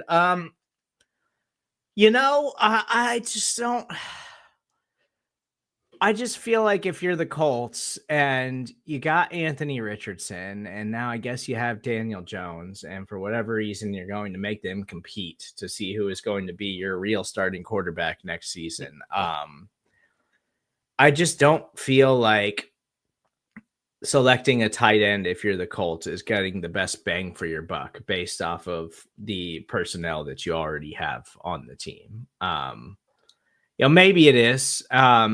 It certainly doesn't seem like they're ever going to get anything out of Jelani Woods, who has basically been on the shelf for 2 straight seasons now. And it's Penn State tight end Tyler Warren. So I feel like Chris Ballard was thrilled that he was still on the board and probably ran to get that pick in. He was like, "F you, Goodell. I'm not stretching this thing out." Yeah, like he was ready to roll as soon as he saw that he was still available. So yeah, I think that pick makes a lot of sense for the Colts in the grand scheme of things. And the Colts are still a team that has lots of issues. Like they need pass rush help. They need probably more wide receiver help and just in general, like, but for them, I just question the direction of where the Colts are going anyways, because it's just like, are they actually going anywhere? Is there actually any kind of long-term plan? Because Rocky, for me, the long-term plan would be like, let's figure out how the hell we get this thing to work with Anthony Richardson. And based off of all of the decisions they've made this offseason, I just don't think that's actually the case. Yeah, I don't think that's the case either. And you know what they say, if you have two quarterbacks, you don't have any. And I think that's the case in Indianapolis. Unfortunately, they had an opportunity to develop Anthony Richardson, and I think he had all the potential in the world, and I think they ruined it. I think they ruined him, much in the way that the Bears ruined Justin Fields. And I think that if you're not sure about what you got at quarterback, because Daniel Jones isn't the answer either. If you have two subpar quarterbacks, then what do you need? You need a tight end that you can dump the ball off to underneath, right? You need a safety blanket for your subpar quarterback, for your quarterback that's struggling. And so I see where they're going at with this, and I see the rationale. He's a mismatch wherever you put him on the field. Like I said, he was my tight end one in this draft. And it was a big need for him. I mean, could they have gone somewhere else? Sure. Do they need a quarterback? Maybe, but it doesn't seem like they're ready to give up yet on Anthony Richardson, right? And so, I mean, I don't know. I like the pick. It's expected. It's all along. It's where I've been mocking Tyler Warren to go to was to Indianapolis at 14. So it makes sense because it makes me feel smart, like I know what I'm talking about. With Atlanta being on the clock here at 15. I think Jalen Walker makes a lot of sense because they need edge rush help and they need linebacker help both. And he's that off-ball linebacker guy who also has some pass rush ability, kind of like Nolan Smith. Yeah. And so he's that hybrid kind of player that can kind of fill two roles for him. And they've had smaller edge rushers in the past, and they've been able to utilize them. And so maybe this is where Jalen Walker goes off the board. He also played at Georgia, right, which is in Atlanta, or I mean in Georgia, where Atlanta is. So, it's it'll be interesting to see. But going back to Tyler Warren, I think that the thing that gets lost about it is that he was extremely productive with a pretty bad offense last year. Like Penn State's offense wasn't lights out by any means last year. They had a good running game, but it wasn't like their passing attack was throwing the ball all over the field, right? And he was as effective as he was, and so it's a good pick. Somebody just was celebrating on the screen.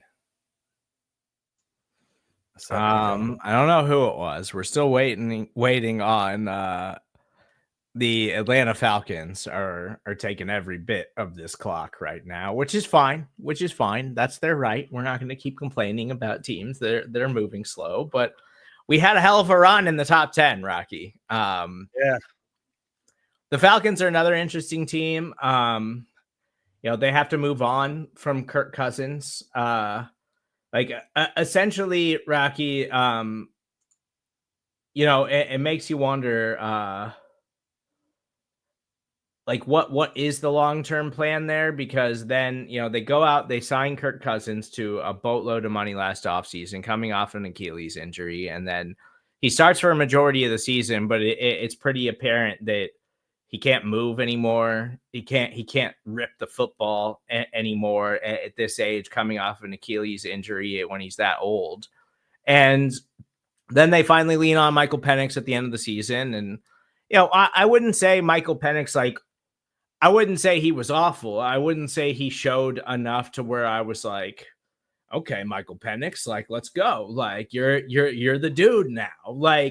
And I don't think the circumstances were particularly great, but I feel like in Atlanta, we've been chasing this now for years with these pass catchers. And, Drake London finally, took a major step last season. Bijan Robinson finally, in his second year, looked like he can be a game-changing player and a special player.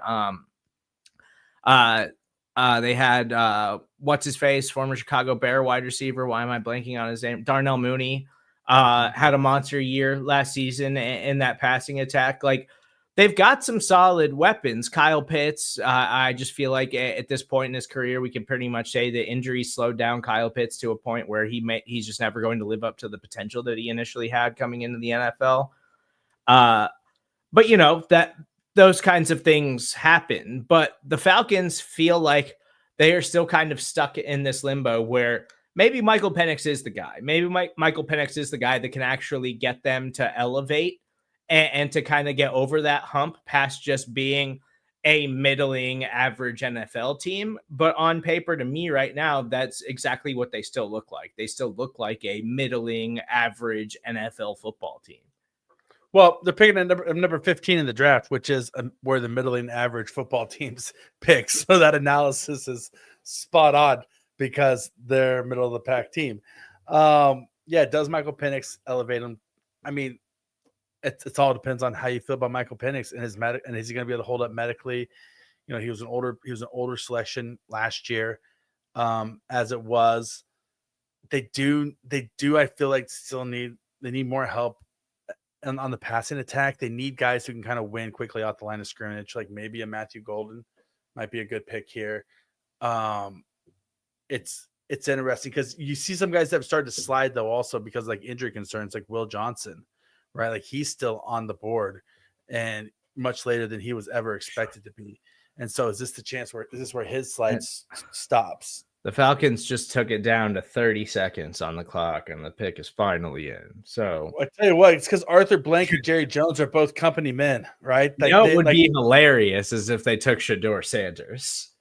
That would be absolutely incredible, actually. So I feel like last offseason there was a lot of hype around Atlanta hiring Raheem Morris. Like this was like, it's Raheem Morris's chance at redemption after getting the opportunity so young in his career as a head coach. And then and Terry Fontenot, their general manager, but then they go draft Michael Penix after spending a shitload of money on Kirk Cousins. And it's like, I just don't know where they're going as an organization. I don't know what the long-term plan is here, because at some point you gotta make a decision. Like, we've been talking about the talent on that offense for years now, Rocky, and none of it has ever lived up to the hype of where any of those players were drafted or where any of the investments that were made on that side of the ball. Like that offense on paper should have been what Detroit was the last two seasons, and they've never come anywhere close to that. Yeah, no, they haven't. And I mean, like they've had some bad luck, but they've never had it put together on both sides of the ball, right? Like when they had weapons on offense, their defense was garbage, right? And they had a couple of pieces on defense, but then the offense didn't have it together. And so like they've never really been a team that can put the whole package together at once and catch lightning in a bottle. It would be funny if it was Shedeur Sanders, though, just like doing like the Sanders family a solid and saying, "Here, we'll keep you out of this back half of the first round." But I don't think that's going to happen. So we're awaiting Roger Goodell to make his slow walk to the stage and see where the Atlanta Falcons go. Rocky, so we haven't really had time to talk about this because, in part, because the first 10 selections were really flying off the board. And okay, this makes sense. The Falcons go Georgia linebacker Jalen Walker with the 15th overall pick. That we thought, okay, yeah, I mean, fills a position of need. Raheem Morris is a guy comes from the defensive background like that. I think that makes sense for them as a team overall, and a team that desperately needs some beefing up on the defensive side of the ball. But Rocky, so based off of the guys that are still available right now, we really haven't spent that much time talking about the Kansas City Chiefs.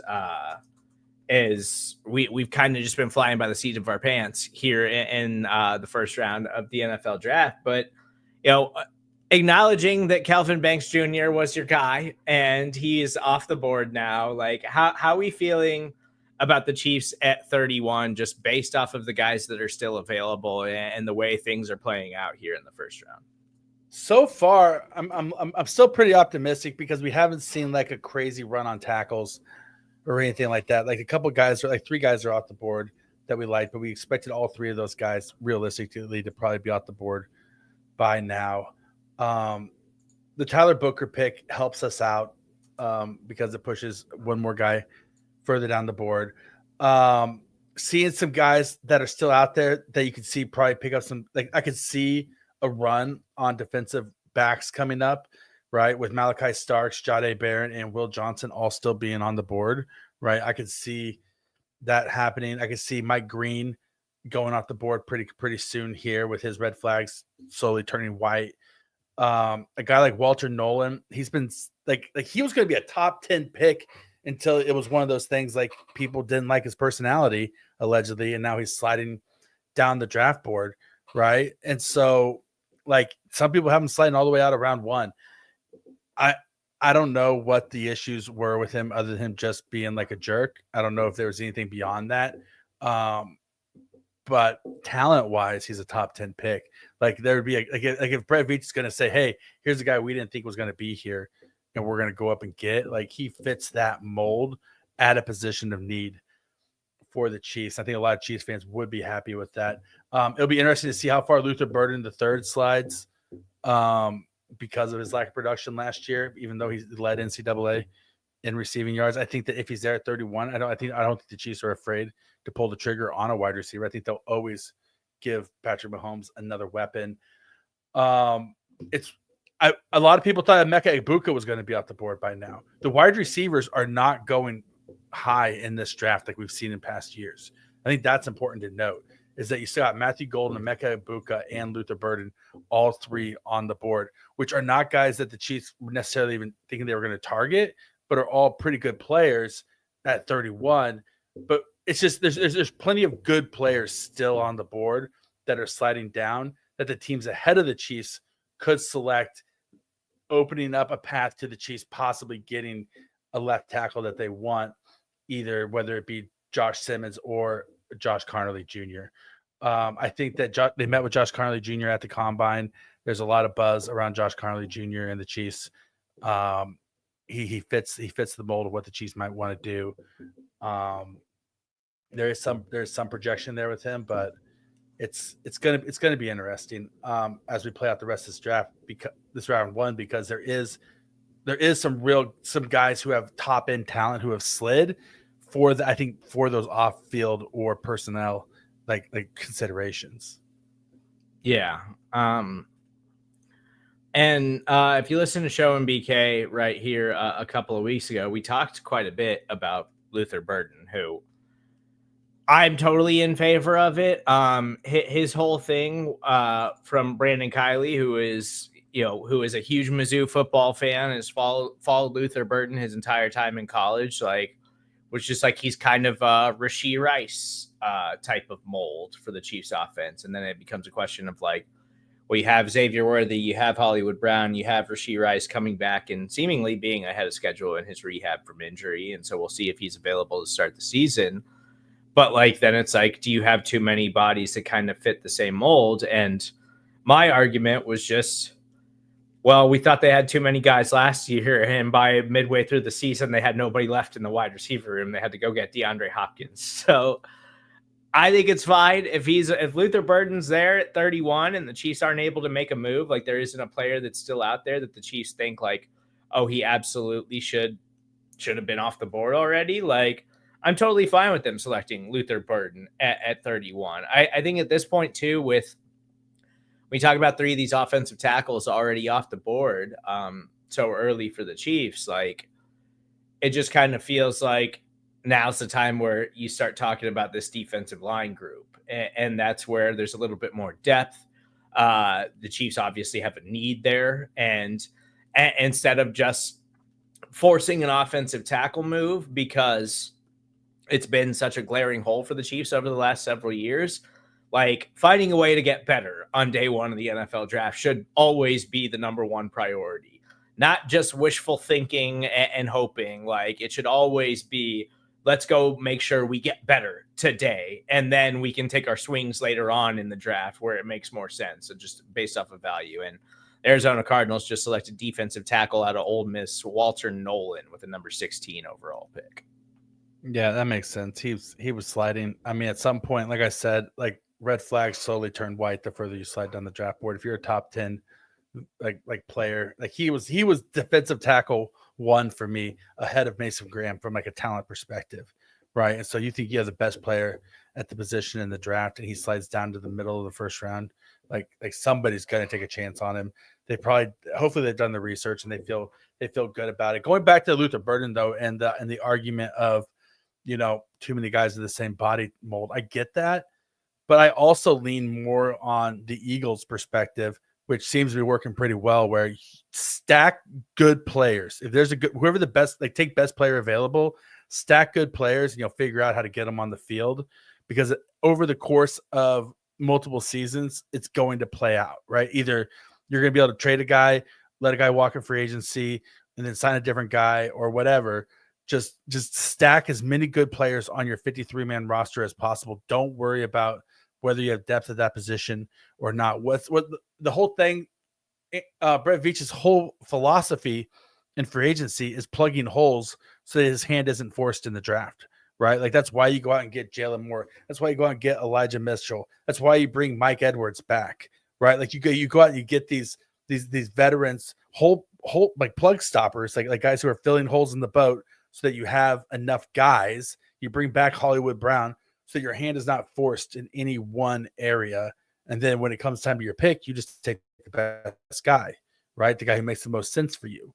And so I think that if Luther Burden is there, like, sure, like you say, do we have too many of the same body type? Do we have too many wide receivers? Well, Hollywood Brown is here on a 1-year deal, right? Rashee Rice is coming back from a knee injury. He seems to be ahead of schedule, but you don't know how anybody's going to return from a knee injury, whether they're going to be the same player or not.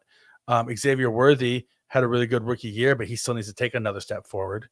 You know, like you can never have too many bullets in the chamber for Patrick Mahomes. I said this on each season. You should take a wide receiver in the top 100 picks every single year if you're the Kansas City Chiefs, because wide receivers are expensive and you're paying Patrick Mahomes so much money and he's such an important player that you should just keep on refilling him with weapons.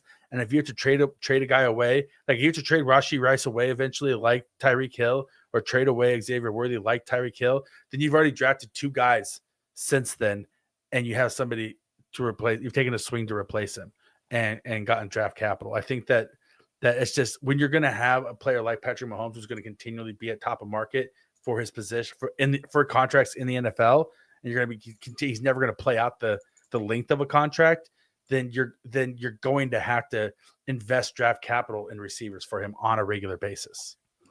The Cincinnati Bengals sitting at number 17, their pick is in. So wait to see where the Bengals go. Cincinnati, seemingly always an offensive line needy team. Cincinnati also, I would have to imagine they're going defense, Rocky. After T. Higgins, Jamar Chase, like them seemingly pushing all in on that offensive core. We could see them take a running back possibly, though Chase Brown showed some promise last season in his second year. But just to put it simply, like Trey Hendrickson, one of the best pass rushers in the NFL, is unhappy, looking for more money. He wants his way out of Cincinnati.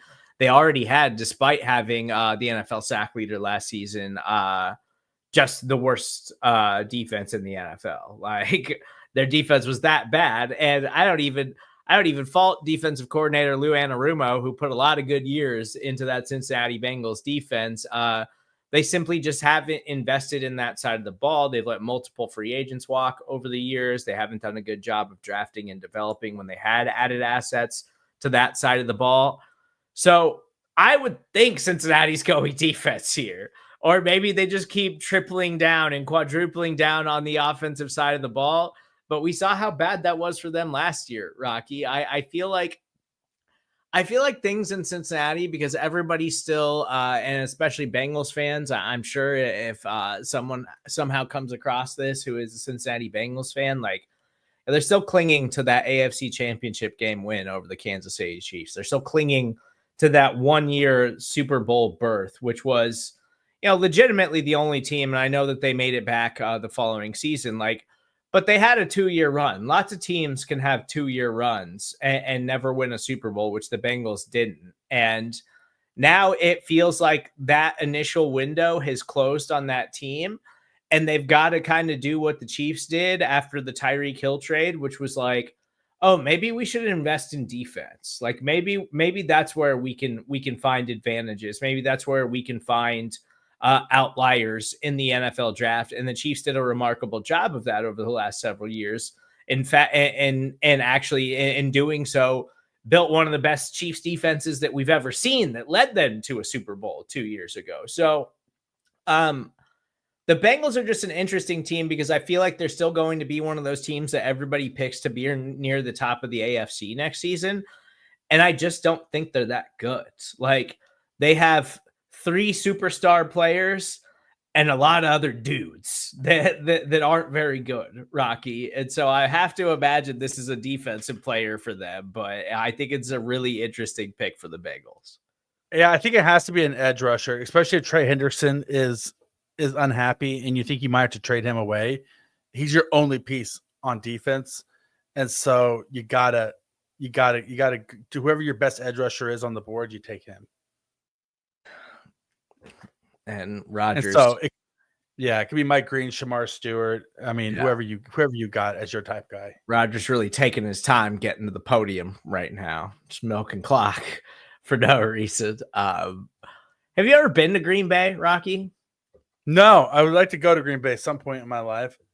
Yeah, and they do take Texas A&M edge rusher Shamar Stewart. So yeah.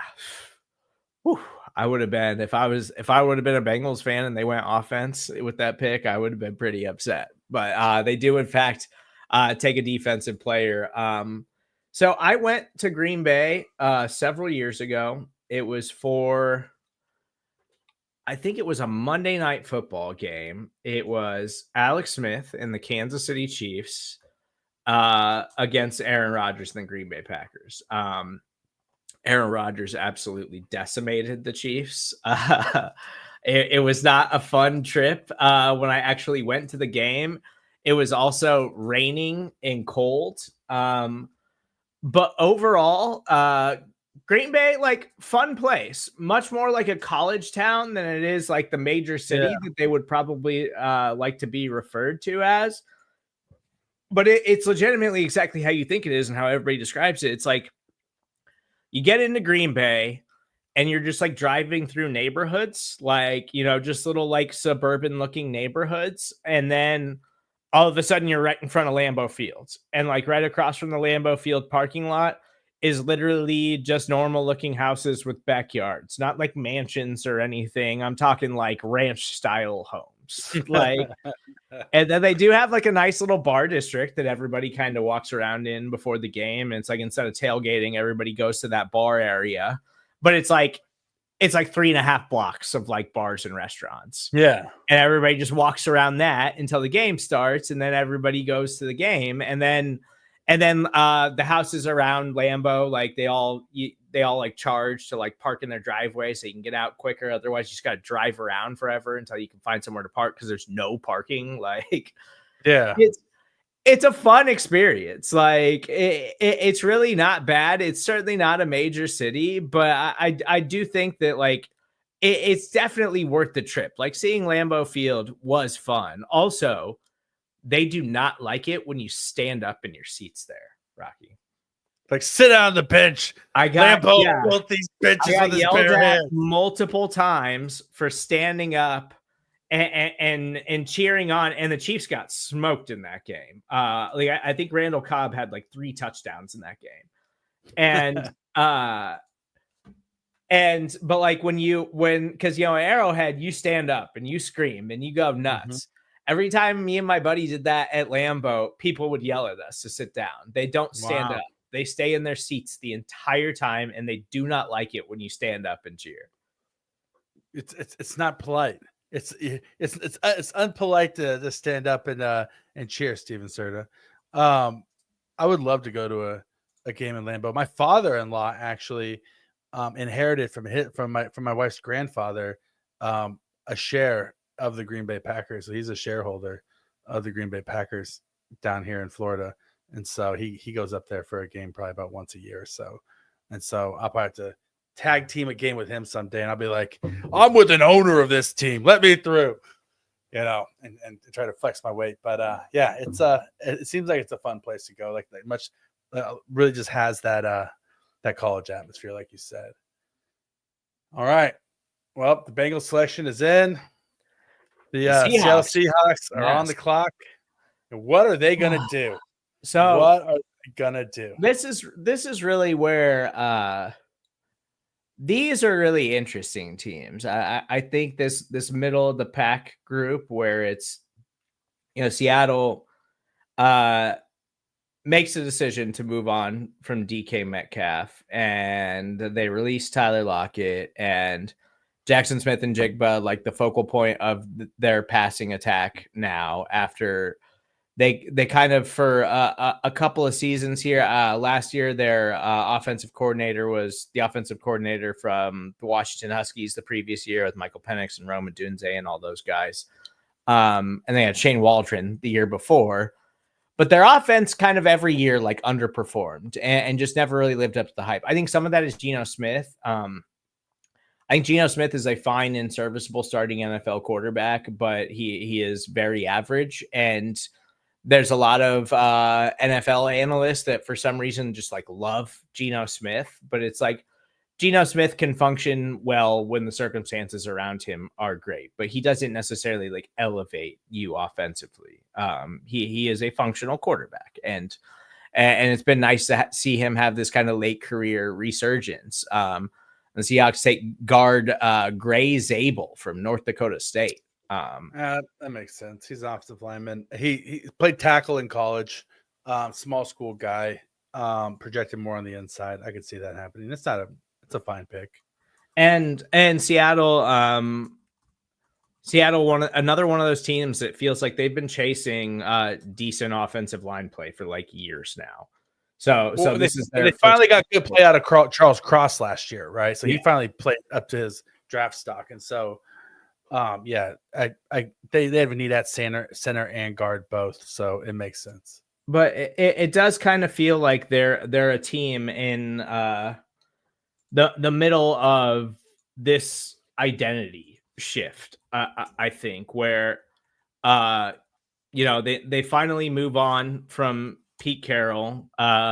They bring in like the defensive mastermind and Mike McDonald and hope that he can kind of get them back to the glory days of the Legion of Boom and all of that stuff. And so it feels like now he's kind of, the first season was like the remnants of the end of the Pete Carroll regime. And now he's really making some hard decisions and making the decisions to try to build the team his way. So, they need the offensive line help. And this, I think, again, Rocky kind of shows you how NFL teams are evaluating the back half of this first round, where it's like, after the first 12 picks or so, which is what a lot of people were saying, it's all kind of up in the air. And that's when we can see crazy things happen. That's when we have no idea really where anybody's going to go. So I don't think this is necessarily like a shocking pick, but Seattle is a team that it's like, I'm kind of surprised they don't go edge here. They don't go defensive tackle here or somebody from that group, because they've got some talented players in their secondary, and Mike McDonald, being the defensive head coach that he is, I would think is looking to build that team to be a more defensive minded group. But they did give Sam Darnold a fair amount of money to be their starting quarterback. So protecting him and the fact that they never really had a great offensive line in front of Geno Smith would probably go a long way. but Seattle still definitely has some holes along the roster to fill that I would think would take precedent over taking a guard here in the first round. 100%. I mean, like you've struggled to stay healthy at running back. You got rid of 2 of your top 3 wide receivers this year, and you struggle to create pass rush. I mean, right? And so, like, there's definitely, like, the argument there is positional value, right? Like, is Gray's able to find a player? Sure. Do you have a need there? Sure. So was he the best player on your board? I don't know, but you had enough holes at impact positions that maybe you go somewhere else. But they must really, really feel bad about their interior offensive line to take a guard / center this high. You know, they must really feel like the Chiefs fan, like, they got to be feeling about their guards and centers like Chiefs fans are feeling about their tackle situation after the Super Bowl in order to pull this off. So the Tampa Bay Buccaneers pick is in, Rocky. The Bucs, they lose their offensive coordinator for the second year in a row. They lose Dave Canales to the Panthers 2 years ago, and then they lose Liam Cohen, who after Liam Cohen saying he was going to stay in Tampa Bay, having a deal in place, then backtracks and winds up going to Jacksonville as soon as they fire their general manager, Trent Baalke. I was struggling to remember his name earlier, but as soon as they fire Trent Baalke, then Liam Cohen is autoplayed to Jacksonville and becoming the next head coach of the Jacksonville Jaguars. Now, Liam Cohen, who, Rocky, I know the Chiefs played Tampa Bay last year, and so we got a really good look at their offense when they played the Chiefs last season, but I watched a fair amount of Buccaneers football last year, and I think Liam Cohen's a really good offensive-minded coach. When they played the Chiefs, I thought their offense was so impressive.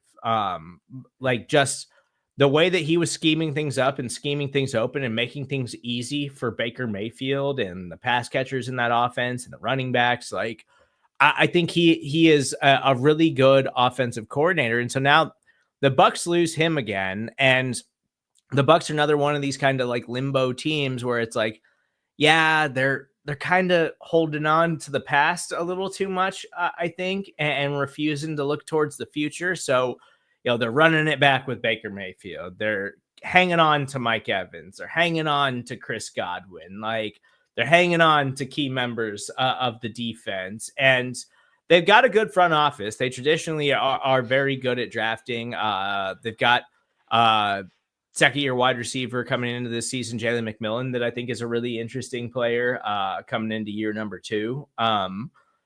But it just kind of feels like the Bucs are a team that needs to stop playing around with being a wild card to, NFC South division winner, which really doesn't mean all that much these days. And actually start looking towards like what the real future plan is for them, because it doesn't feel like there's necessarily a long-term plan in place for a team like Tampa Bay at the moment. No, but Jason Licht does like to draft edge rushers in the first round. He has positional value there, and wide receiver as well. Those are 2 positions that he likes to draft early.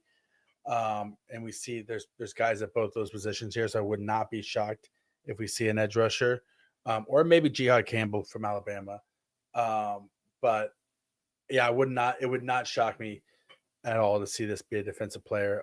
He is a really good personnel person, though. He's a guy who's a great talent evaluator.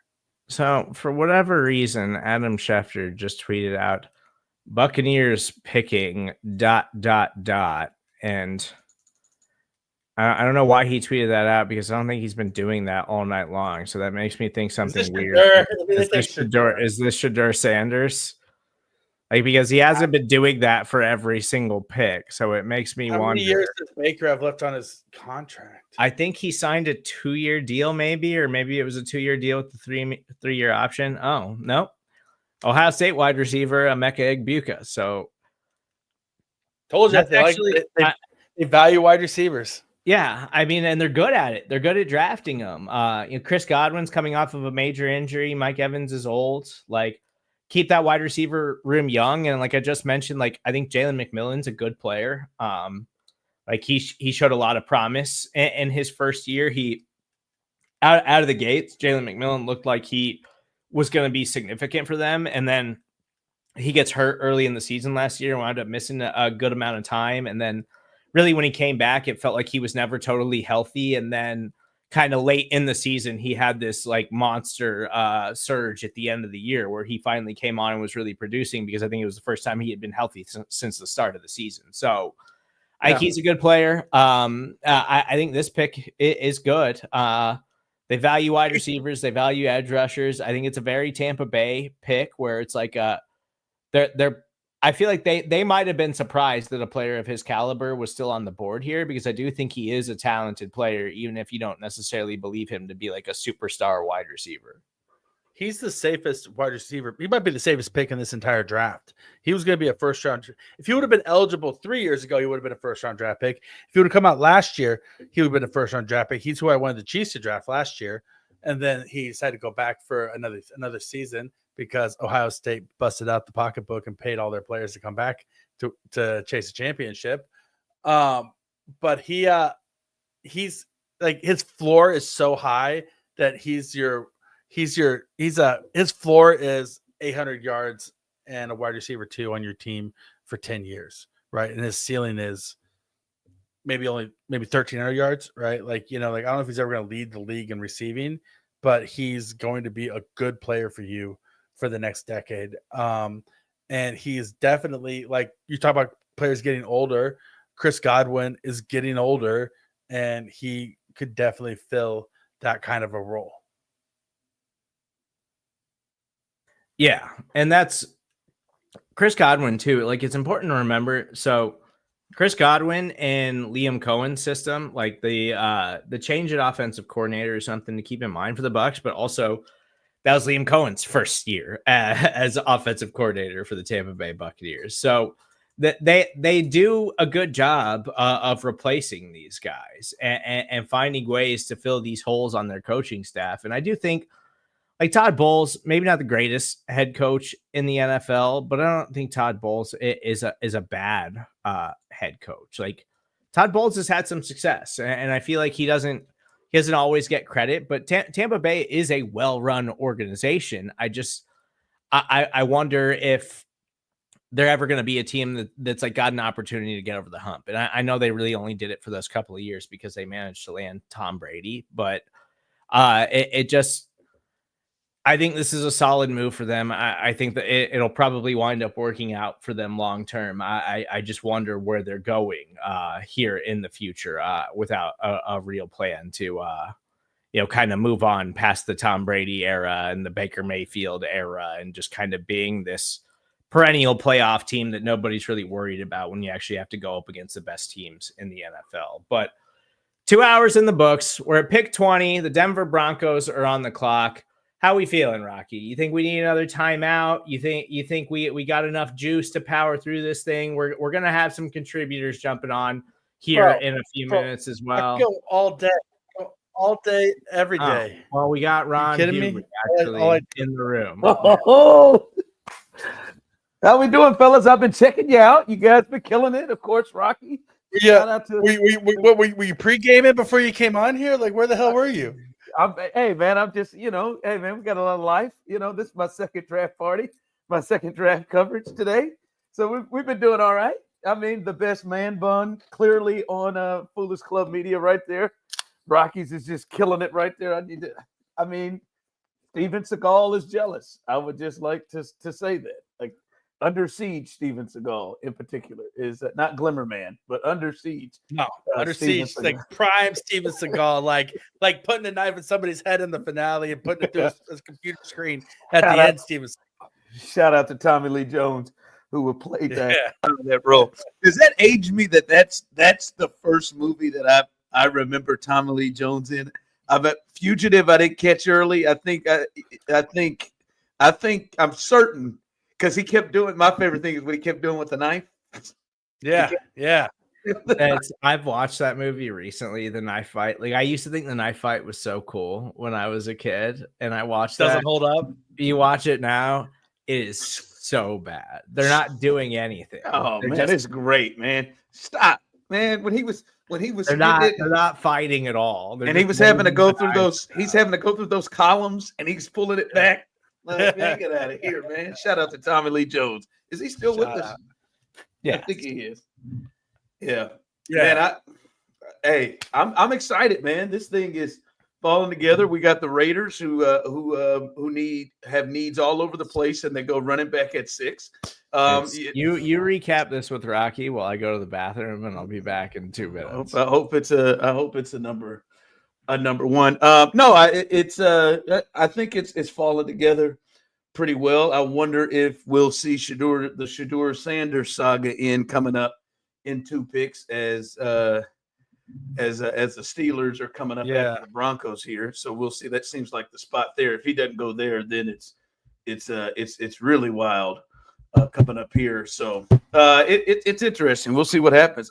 How you feeling right now? How's this sets up for the Chiefs?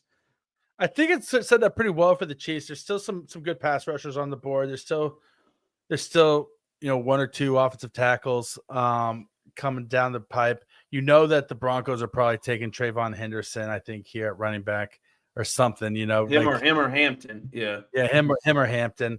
But I think that the fact that Will Johnson and Jahdae Barron and Mike Green and Malachi Starks are all still on the board bodes well for the Chiefs as buffer picks to kind of protect the pocket that they thought they were going to be in. So they had their eyes on a guy. There's guys currently still on the board that you probably would have thought were going to be off by now.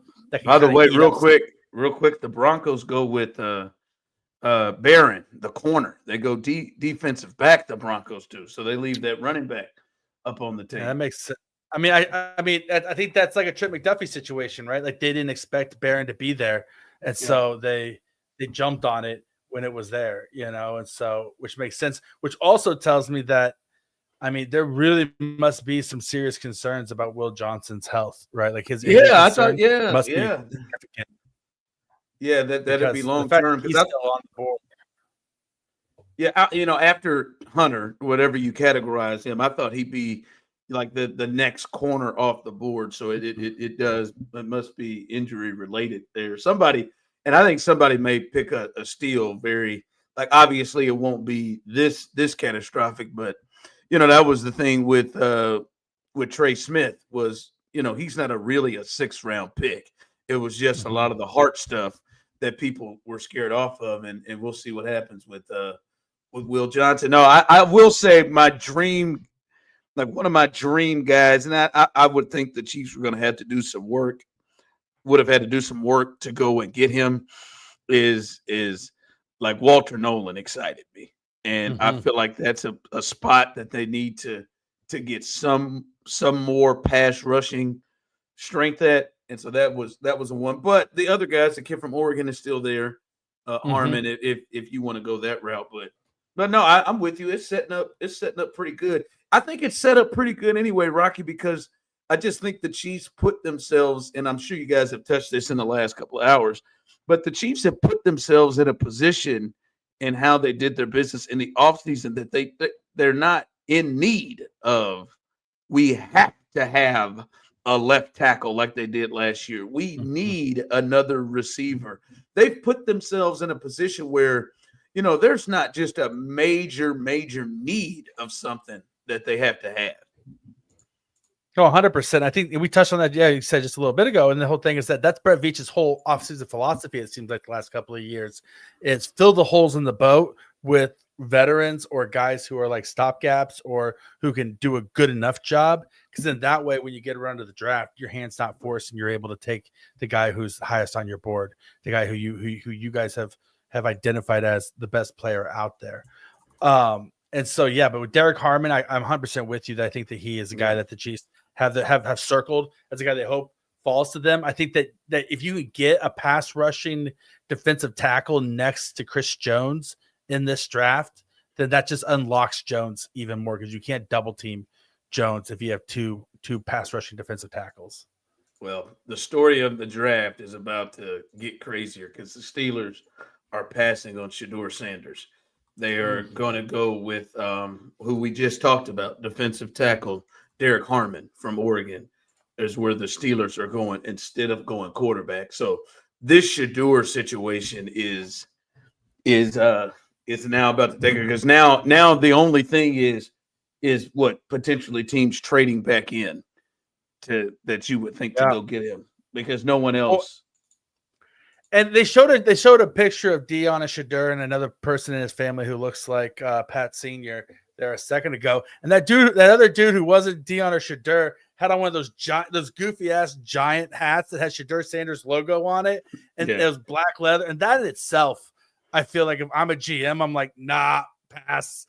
Like even if the Pittsburgh Steelers were thinking about taking him, they saw that dude show up with Shador Sanders to the draft, and they were like, we're good. We're good. We're not gonna do that. We're not going there. Yeah, this slide is wild to me. But you know, I'm just gonna say, from where we were, a month and a half ago, and how him and Cam Ward were like in the same conversation. Clearly now they're not even in the same neighborhood right now, and it is just wild to me, and it does feel like this has become more about off the field stuff than it is on the field, which I don't know is it. And honest to God, I think it's really a front for what the real thing is. I think Dion is the thing that is hurting it. I think nobody wants the Lamar Ball 2.0. Well, I don't even think it's that. I don't think that he's LeVar Ball. LeVar doesn't know what he's talking about. I think the scary part is he is a coach that may be as good a coach as your coach. And knows and runs a program, and however you believe it, probably had an interview for the Cowboys job. This is somebody that is really connected with him. And your thought is, well, hell, man, whose ear is he going to have? Because I would think Shador is probably on Mondays potentially talking to Dion, what should we do here? And coaches want control, and organizations want control. And I think he's arrogant stuff. He's cocky. Every great quarterback is cocky and arrogant. But I think that's more of a cover up of, we don't want to have to deal with Dion. I think that you're 100% correct there. I think that it's a combination, though. I think that he has all the talent in the world and all the potential in the world, but he doesn't throw over the middle, and he does hold on to the ball too long. If you look at a guy who's athletically talented as he has, and he has negative rushing yards every single year because he takes so many sacks for negative yards because he tries to play hero ball so much and he doesn't throw the ball effectively over the middle of the field, then you couple that with the fear of Dion and with the and with like the big personality and the whole entourage and everything that goes with that. That's where I think teams start to try to say, okay, we're okay with developing a guy, but will this guy listen to us when we develop him? Right? Like if he was ready, then that's one thing, but he's not ready. And so what are you going to do there? Yeah, it's an interesting thing, because to me, this is my thing with Shador and the league, and with the exception of Colin Kaepernick, generally, if you can play, you can do the big personality thing and whatever. But if you can play, they're gonna check this thing out, and I think he can play. I'm not saying he's going to be, the next elite quarterback. I get a real Baker feel from him. I think there is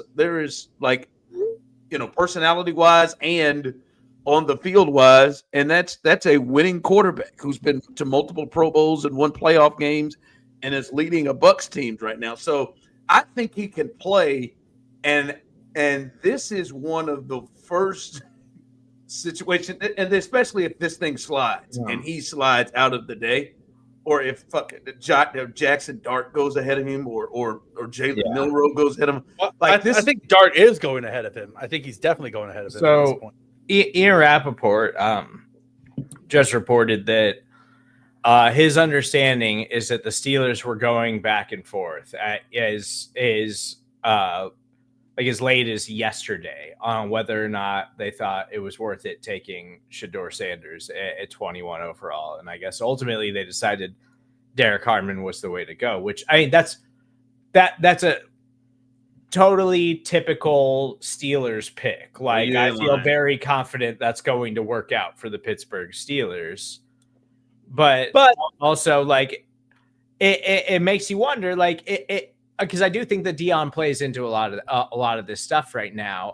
And I think NFL owners are petty, and I think that plays into a lot of these things. And they probably don't like that Dion has so much power and control, and that drafting his kid would mean that Dion would probably want to be around a little bit. But it's also just like, okay, well, I don't think that Shedeur Sanders is necessarily a superstar quarterback at the NFL level, but I think he's a deserving first-round pick. And so now it's like, okay, well, where the hell is he going to go? Because it does feel like he's going to slide out of the first round now. Well, it's just if somebody comes in to get him, like that's the only thing. The Giants could come in the background half, who knows? But the thing about it is that if there's one coach who's going to let a player show his personality besides Andy Reid, Mike Tomlin notoriously lets his players show their personality. And if the Steelers ultimately decided that him showing his personality and then Deion Sanders, is not worth it, then that does tell you that there is something maybe more there than just all smoke and mirrors, right? Like, because if there's going to be a coach that has a strong enough personality to tell Deion, like, yo, like well, that Deion would respect. It's going to be Tomlin. Yeah, I think there's a couple of things at play here as we sit here and we look at that part of it. I think the Deion thing, I'll be honest with you, I don't know that the Deion thing actually plays a part with the Steelers as much when you say the Tomlin thing. I don't, unless, there is upper management who may be there longer than Tomlin is. I don't think that plays the part, but I do think the Aaron Rodgers situation might play the part. And does Aaron Rodgers say, y'all not about to Kirk Cousins meet? Now, also, obviously, that would also mean you have to play like Kirk Cousins. But y'all not about to Kirk Cousins me and draft somebody, and now I'm maybe competing, and now I may in some way lose my job or something because there's a young one. Like, I think Aaron feels real good knowing exactly where Mason Rudolph is going to be as his backup. So I wonder how much the Aaron Rodgers making him comfortable and not doing anything to rock the boat with him on that. Because there's a part of me that was thinking the whole time that Aaron has been waiting until the draft is over, so to see if they try to draft somebody else to potentially take his job. And so there was some reports too when the Denver Broncos were on the clock that the Broncos were desperately trying to trade back because they thought, like, prime spot, get ahead of the Steelers, take Shedeur Sanders is what everybody was reporting. And there wasn't enough teams that were willing to make a deal to move up and get in front of Pittsburgh. And maybe they had inside info that Pittsburgh wasn't taking him. But it also, I think, goes to further highlight where teams are at on him right now. Something I am curious about, too, like, we talked about all these running backs, and right now we're at pick 22, and Ashton Genty is still the only first-round running back after all of the hype. I love Hampton. I love me some Hampton, too. Because the Raiders are the only ones dumb enough to take a running back in the top 10. I mean, I'd be okay with the Chiefs taking Amarion Hampton at 31 if it falls that way, just depending on who's available. I know there's some offensive tackle options still available. Harmon seemed like the top guy at defensive tackle the Chiefs would be the most interested in. But I don't think that this first round hit has fallen terribly for the Kansas City Chiefs. But as in years past, we've seen this thing kind of fall favorably for them. But by the time you get to pick 30, it all kind of comes crashing back down to earth. And every guy that you think the Chiefs would have interest in is already off of the board. So if the Chiefs are going to make a move, now's the time, I would think, because Minnesota is a team that's only got 4 picks in this draft. And the Vikings leading up to the draft are supposedly the team that is most interested in moving back and trying to acquire more draft capital because they simply don't have a lot of picks this year. Well, and if you want an offensive tackle, you want to get in front of LA, and you also want to get in front of the Texans because they both are candidates to take a tackle. And if there's 2 tackles left that you have, grades on with Simmons and Connerly Jr., then maybe you do want to get up there and get ahead of them to get your guy. Listen, I'm going to say, and we were talking about this when you went and took a bathroom break. I don't know. We still don't know what you did because that was plausible time to be a 1 or a 2, Steve. So I like that. Or a 3. Could have been a 3. It was a 1 plus half a heater. And okay. You're right. You're right. I forgot you needed a square. But I like the way this thing is setting up, and the Chargers seem to not have any idea what the hell they want to do. But the way this thing is setting up, I don't think there is anything the Chiefs can do to piss me off, like to annoy me. Like I don't think. And here we go, as we just talked about, the Chargers are going to go with Hampton at running back here. They're going to add a weapon at running back. Makes a lot of sense. No, they're going to go whatever running back they wanted, they were going to take. Yeah, I mean, you can't bank on J.K. Dobbins doing what he did again this season. So is he still there? But no, I like him. He's explosive. But like I can't like. Now, if they go running back again, like hell, Henderson, that wouldn't piss me off. Like, I don't think there's anything that could piss me off. But we were kind of talking about this, and Steve, we talked about this on Show and BK every Friday. Is released right here at Fuller's Club. But what like they've done enough and done good work to not put them in a position for like absolute holes on the roster. But what is the number one thing? Like, what is at the top of the line in terms of need for them right now? Because we hear tackle, even though they just signed their left tackle, and now we know Jawan Taylor may be out, after this year. Is it tackle? Is it safety? Is it a D line? What is the number one? Even though they're not in any kind of need. What are y'all thinking is the number one thing they've got to fill? I'm just saying. I know y'all probably talked about this, but I don't know where you all are on it. Yeah, I think it's tackle, edge. I think it's tackle, pass rusher in general, but probably edge rusher at this point. Veach talked about how he thinks this is a really deep edge rushing class. And then for me, I think they got to get another guy outside on the boundary just because, Jalen Watson has had such injury history. You can't have Najee Johnson playing the boundary. You have Christian Fulton, but he has injury history as well. And if you can get McDuffie back on the inside and get another boundary cornerback, like a guy like a Will Johnson, if you're okay with his medicals, then that might be a steal. I was going to say, if he drops, is that something you would be? If Will Johnson drops, because corner is not one of the top ones that I look at, but I do think the Chiefs are in a position where they can do something like they're in to me, their roster is set up in the position of, do you draft? Do you really take a Clyde Edwards-Helaire right here this late? But because the roster is in a place where it ain't nowhere of need, why not? Why not take him and add another weapon? So, Will Johnson was thought to be a top 10 pick, and he is still sitting up on this list. You got Green Bay coming up now, so you got to think that may be on their mind. Will Johnson may be on their mind.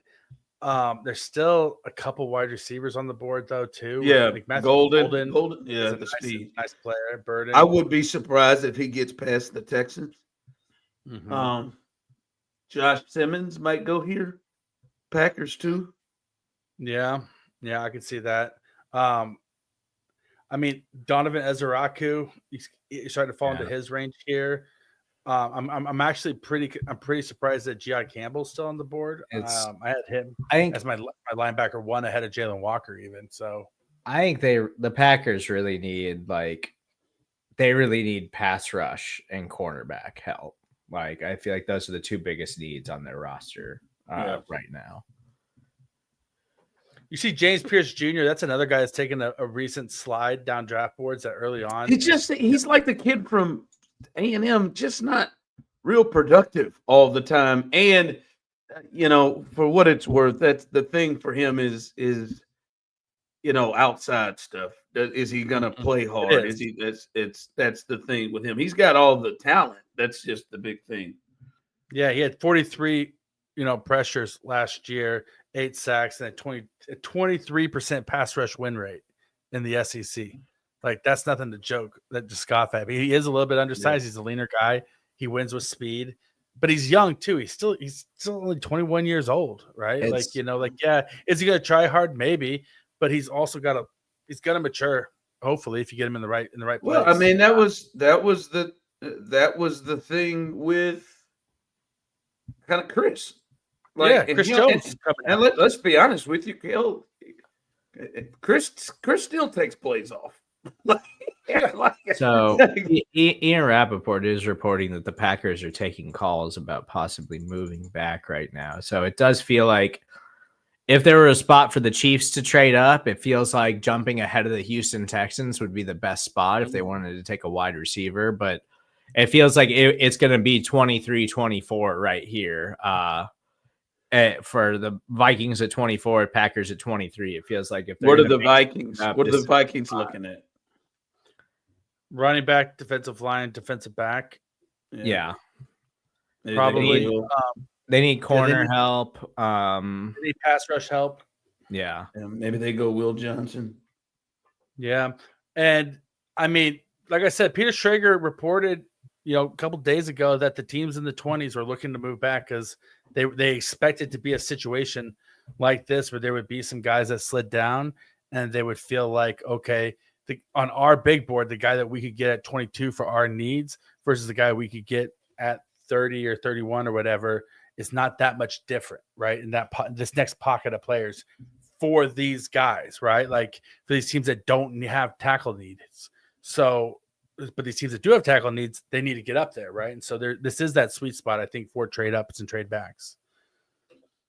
Another thing we haven't talked about at all today is Trey Amos, and he is definitely a candidate to sneak in the second round for a defensive back needed team. Adam Schefter just said that Michigan cornerback Will Johnson has a knee issue that is concerning some NFL teams. That's why he is still sliding down the draft board. Yeah. From Jordan Schultz, the Eagles are discussing moving up with the Green Bay Packers right now. Even though they win a lot of secondary, I was listening and talking to Ike Reese, who does afternoons there, saying that corner secondary is still something that they're looking at. I know they just lost. Their secondary was terrible for years, and they win a Super Bowl as soon as they get a good secondary. Yeah, the Packers out here trying. Malachi Starks is still out there, and he's a stud. He's a football safety player, guys. Yeah. That's another one. Even though, and to me, safety is a position where you look at, and I'm like, there could be that's maybe one of the position groups on this team that I'm like, I don't know. Yeah, I feel. Well, we could play a game with Cook, and you can roll with Jalen, but I don't know.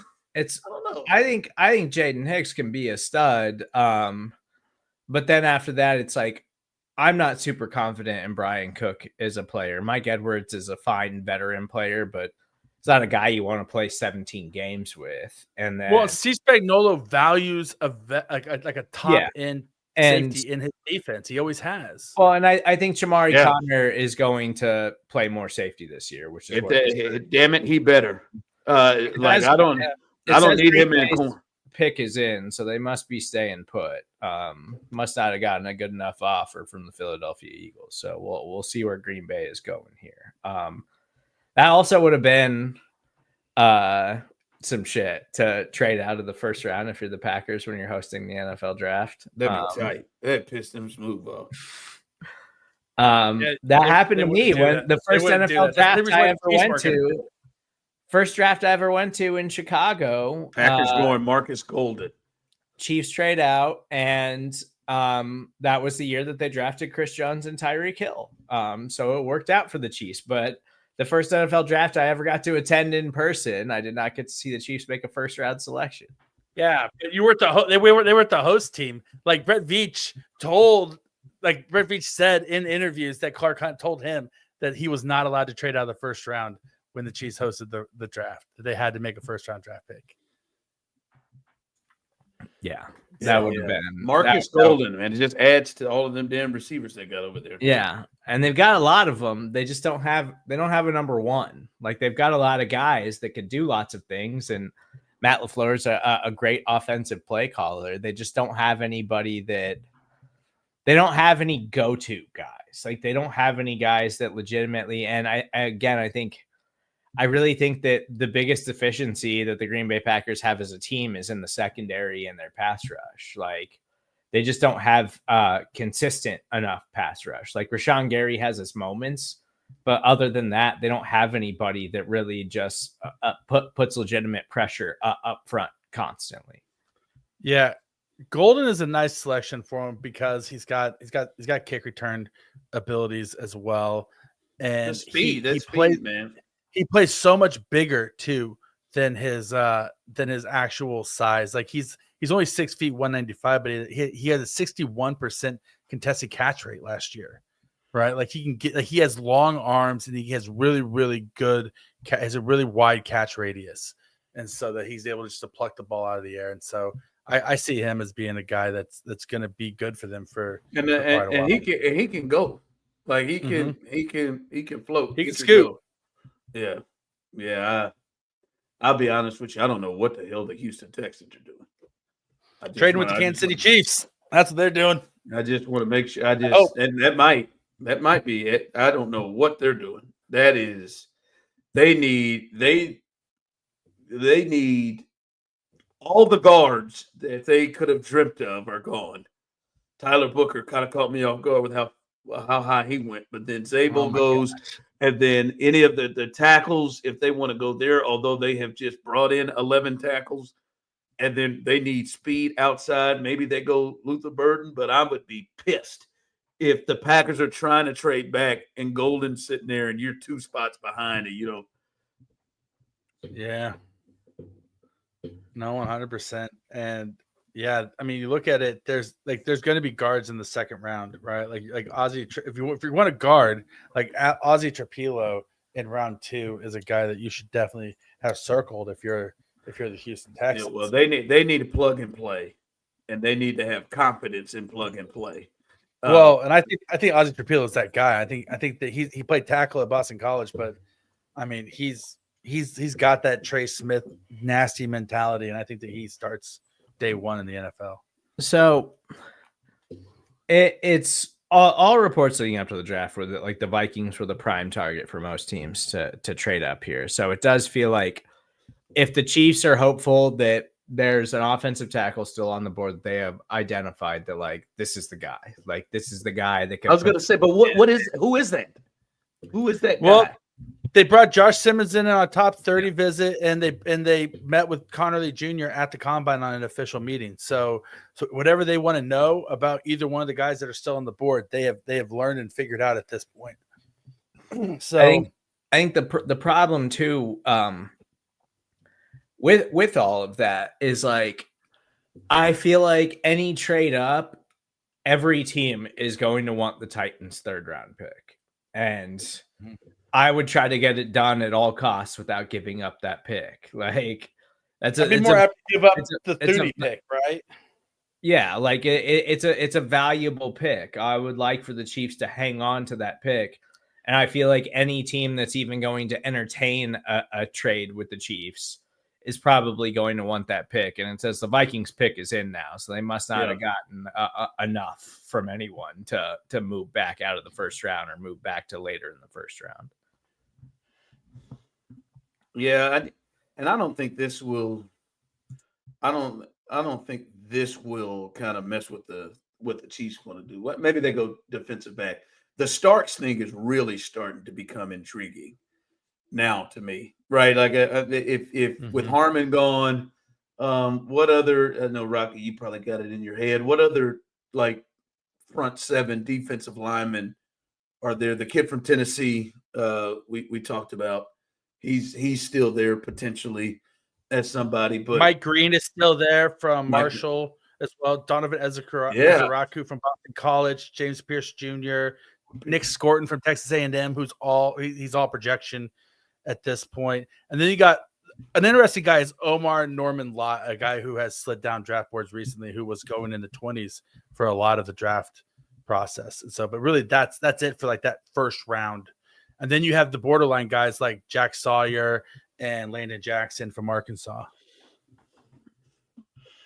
And yeah, so, see, but those are guys- Malachi Starks is somebody I would like if you're gonna go up to go get, that would be something that I would entertain. Now Houston's not gonna draft him. If they stay there, because they've got 100 safeties. I don't know what the Rams are looking at. Yeah, if you're talking purely blue chip prospects, like you like those blue chippers, that guys who are like just studs on day one, like Malachi Starks, Jihad Campbell, in my opinion, and then maybe Mike Green, but Mike Green's got off-field concerns, right? That's why he's sliding. Like he played at a small school, and he has off-field concerns about his personality. But really, and then Will Johnson with his knee. Like those are like the four, and then Luther Burden, depending on how you view him, those are like the 4 or 5 blue chippers that are still left. And of those, Jihad Campbell and Malachi Starks are the two that you haven't had anything come out where like that teams have said they have concerns about them. Campbell's just the injury. Yeah, not Campbell. I'm sorry. Johnson. Will. Yeah, it's just the knee with him. I don't mean to say just the knee. Well, the Vikings. There you go, Texans. The Vikings they're going to go for the guard from Ohio State, Donovan Jackson. Yeah, which is great. That's great for the Chiefs that he went before third guard in the first round. Yeah, that's great. That's I thought they awesome. went and got. Didn't they go get Fries from Indy? I thought they gave him big money. I think they signed a couple of offensive linemen. You know, Donovan Jackson played guard and right tackle both last year for Ohio State. So maybe they see him as like that versatile guy who can just kind of plug and play wherever the weakness is. But and they got Will Fries. Yeah, they gave him like 80. They don't have a lot of depth at the guard position specifically. No. Well, this Donovan is starting, Jack. Yeah. So they've got that they've added some pieces to the offensive line for sure. But yeah, they don't have a lot of depth along their offensive line. So him going above Josh Simmons is really, really interesting. Yeah. That's 3 guards that went in the top 24 picks, which is interesting to me. It also kind of tells you how the NFL is beginning to value running the ball, but then also interior offensive linemen, right? Like, you got a 4th round draft pick for Thuney, and then now the Chiefs franchise tag Trey Smith, right? Like people don't want to. People are value, and the Creed got the contract, so interior offensive linemen are becoming a sought after position apparently. Yeah, hey, real quick, I didn't get you all thoughts. What y'all think about the Jags going up to go and get Travis Hunter? I think it's fun. All right, it's a hell of a move. Hell, that's the best. I think it's the best player in the draft. Yeah, I think it's fun as hell. Him and Brian Thomas together in a Liam Cohen offense, I think is going to be really fun. But I got a buddy who's a huge Jags fan, and they're over the moon right now. Jags. He's going to predominantly play corner and then have some packages on offense, right? Or do you think? I think he should play wide receiver. Yeah, I feel like his strength on the wide receiver is separation, but then also contested catches, right? Like he's great at the point of attack and catching the ball. For his sake, for his future contracts, I feel like he should go. News real quick. The Rams are trading their pick to the Giants here coming up after the Texans go. The Rams are trading their pick to the Giants right there at 26, coming from Ian Rappaport. Wait, hang on. It says my TV says the Giants are up at 25 right now. Or maybe they trade. or maybe it is with the Texans. Maybe. Yeah, the Texans trade number 25 to the Giants in exchange for Gotcha. 34, 90, 99, and a 2026 third rounder. So they completely got out of the first round. Yes. Oh, what a day. The Texans blew up their offensive line, trade out of the first round, and the Giants are back in there. Oh man. My God. So the question are they afraid? Is this Jackson Dart now? Yeah, is it Jackson Dart or Shedeur Sanders? Are they afraid that LA was going to take whoever? Yeah, because Matt Stafford's not a young guy. That LA was going to take whoever they want. They've been good at planning for the future in the Rams organization. As someone who is I am someone who I hope Shedeur has success. I hope he goes to the Rams. It's like, to me, that would be a better situation to sit back, and I think it is going to be Jackson Dart, by the way that he's taking pictures with his mom. There was all kinds of reports today that the Giants were like infatuated with Jackson Dart. So that's does Brian Dable look like a guy who wants to handle Shedeur Sanders? Like, just look at him. He does not want any part of Shedeur Sanders. Sean McVay looks like supposedly Joe Schoen was like livid today that it got leaked that they were like obsessed with Jackson Dart. So he was my QB2 all along. I really like his arm talent and the way he delivers the ball, and he plays great under pressure.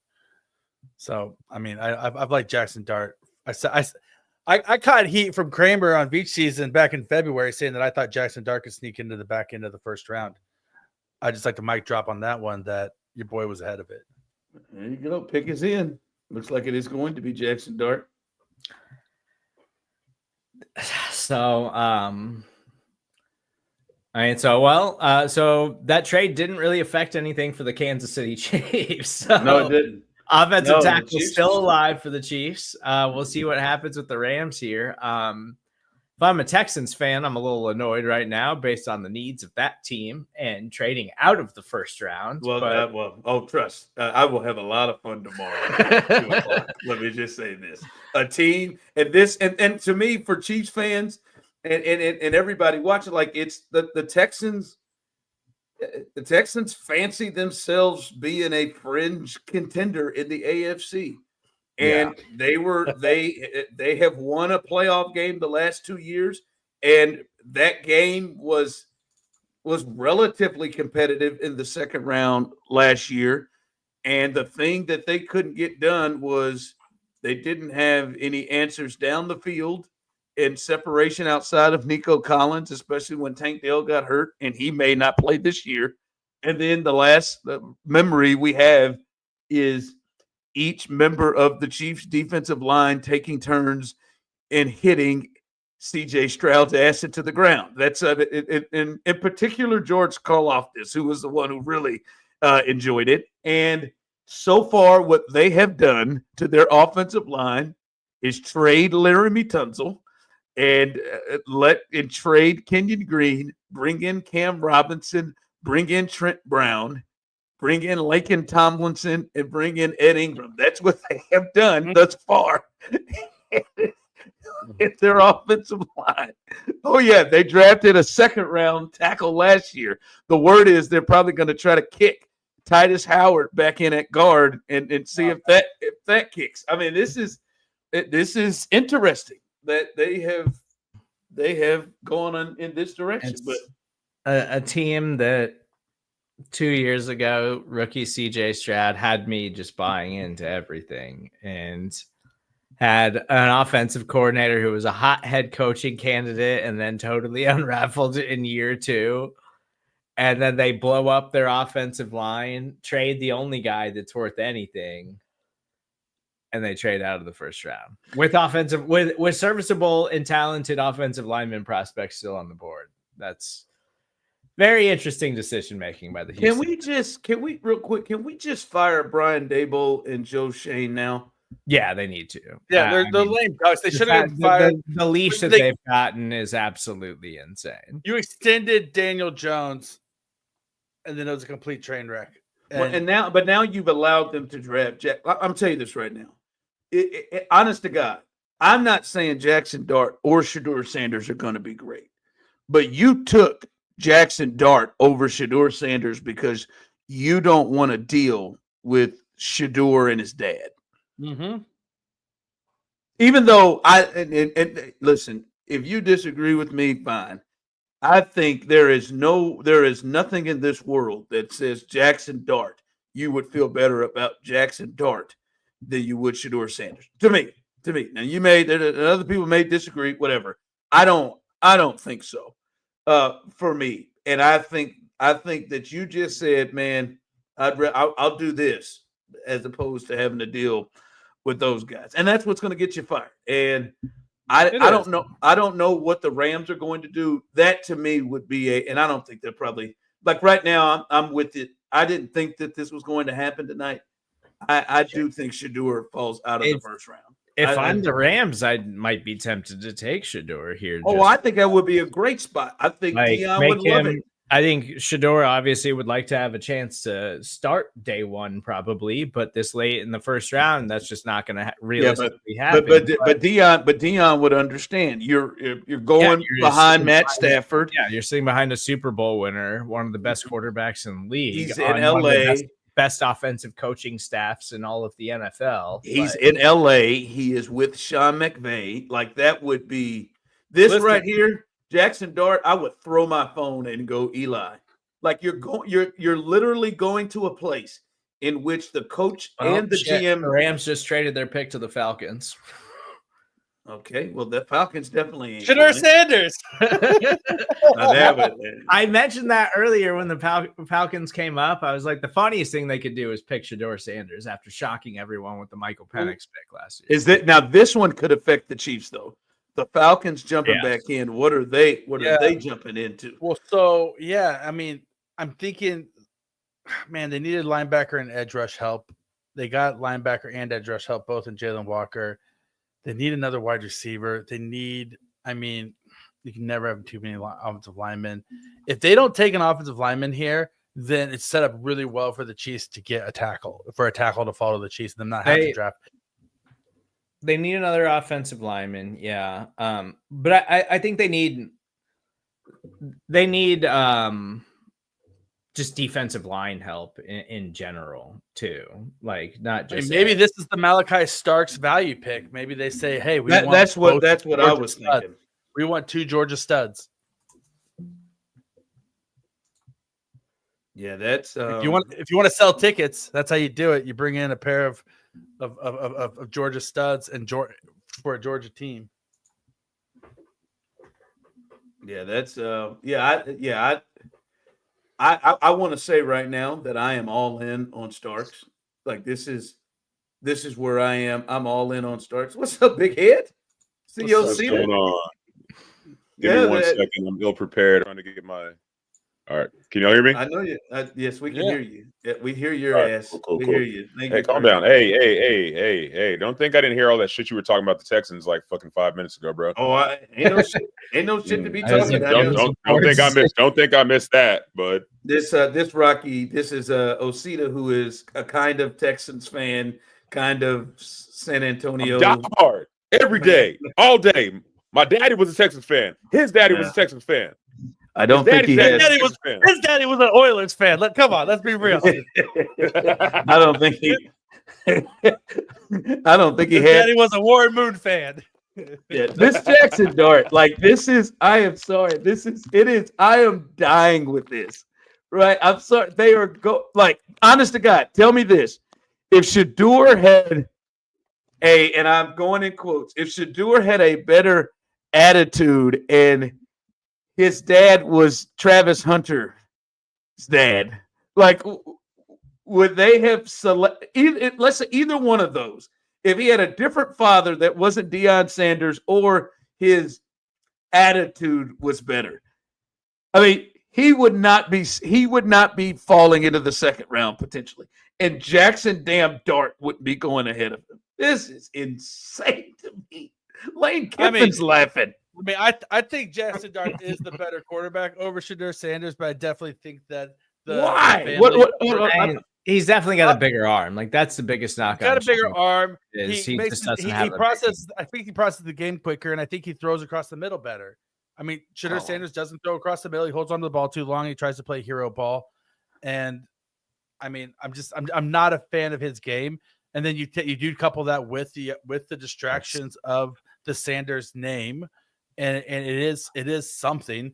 I would say this. I would love to see Jackson Dart's processing behind that offensive line that he faced in Colorado. Like I think there is something to that, and the hero ball, and like, hey, damn it, at some point you got to go. Listen again. I don't want to sit here and say that he's Travis Hunter at wide receiver and Jimmy Horn Jr. You don't need to do that. You have wide receivers that are NFL caliber players. Dude, Rocky, 50% of their offense was pass plays inside of 10 yards because their offensive line was so bad that they couldn't use Travis Hunter the way and some of their deep threats the way they wanted to because their offensive line was that terrible. So good news for the Kansas City Chiefs. The Atlanta Falcons select edge rusher James Pierce Jr. So is that good news? I mean, there's still offensive tackles on the board for the Kansas City Chiefs. I mean, it's good news in the sense that he doesn't fit Spagnuolo's model of an edge rusher. Yeah, his skinny tie certainly. His skinny tie doesn't fit it. What is that? Yeah, look, he's a little too slim. He's a little too slim. He's got that. He's got that Felix Anudike-Uzomah build. They got a second round pick out of this? They got a first for next year and a second round pick out of this? The Rams for that pick got a first in 2026, a second this year in this year's draft, and a seventh in this year's draft. They gave up a 1 and a 2. Well, I would just make that trade all day because Atlanta wanted James Pierce Jr. that bad, apparently. Oh, my God. I hadn't seen the details. A first and a second. Arthur Blank is 1,000 years old. He's like, I won't be here for those weeks next year anyway. So they get 26. The Rams 2025 third. The Rams get their second this year, number 46, a 2026 first. And a 7th round pick. Wow. They probably said that is highway robbery. They probably said, shit, are you serious? Okay. Yeah, let's see. It was like, all right, deal. No, I know. You know what? We hit on mid-round picks every year. Fuck yeah. Cedar, you know what happened? What's going on? They let that boy Nico Harrison in there. They let old Nico Harrison in there. That was a Nico Harrison, whoever was in there when Luka was traded to Dallas, and they did and traded to the Lakers, and somehow didn't get a first round pick or Austin Reeves. That's Nico Harrison right there to make the move. That's a classic Nico fumble, as I would call it. I gotta go to the bathroom again. We're getting into the thick of things right now. Time for a number 3 again. Got to get your second number 3 of the hour.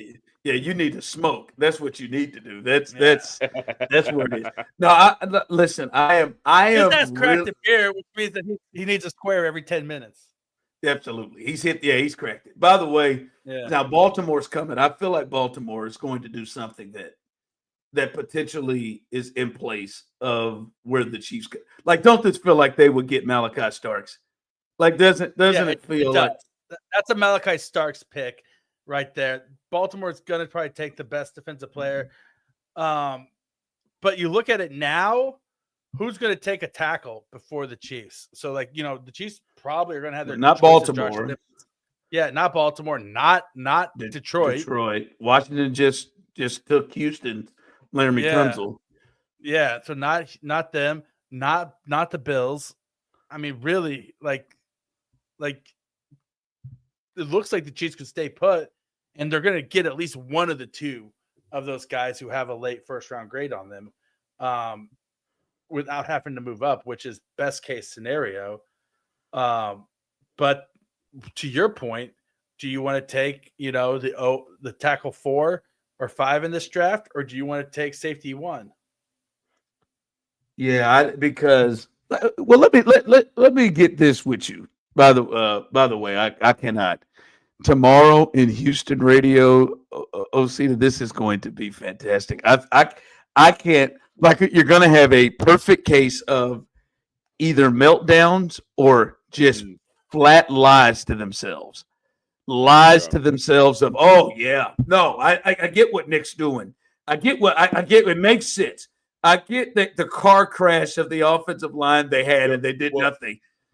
Well, what happened? Because I felt like I was waiting. I was watching downstairs, waiting for the 25th pick, and literally I did like a load of laundry, and I turned around and the 25th pick was gone. So I'm still kind of confused on what the fuck happened. Well, they traded completely out of the first round and got another second round pick in a third round or another later pick to trade out of it. But to me, the damage was done with all we heard for the last 2 days was smoke that the Texans were one of the teams looking to move up.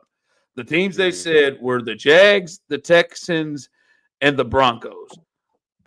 Well, the Jags definitely did and went and got aggressive and got the best player in the draft, in my opinion. And then the Texans just let all of the players that made sense for them to go get and move up to get. They acquired 3 more picks before the draft started from the Browns.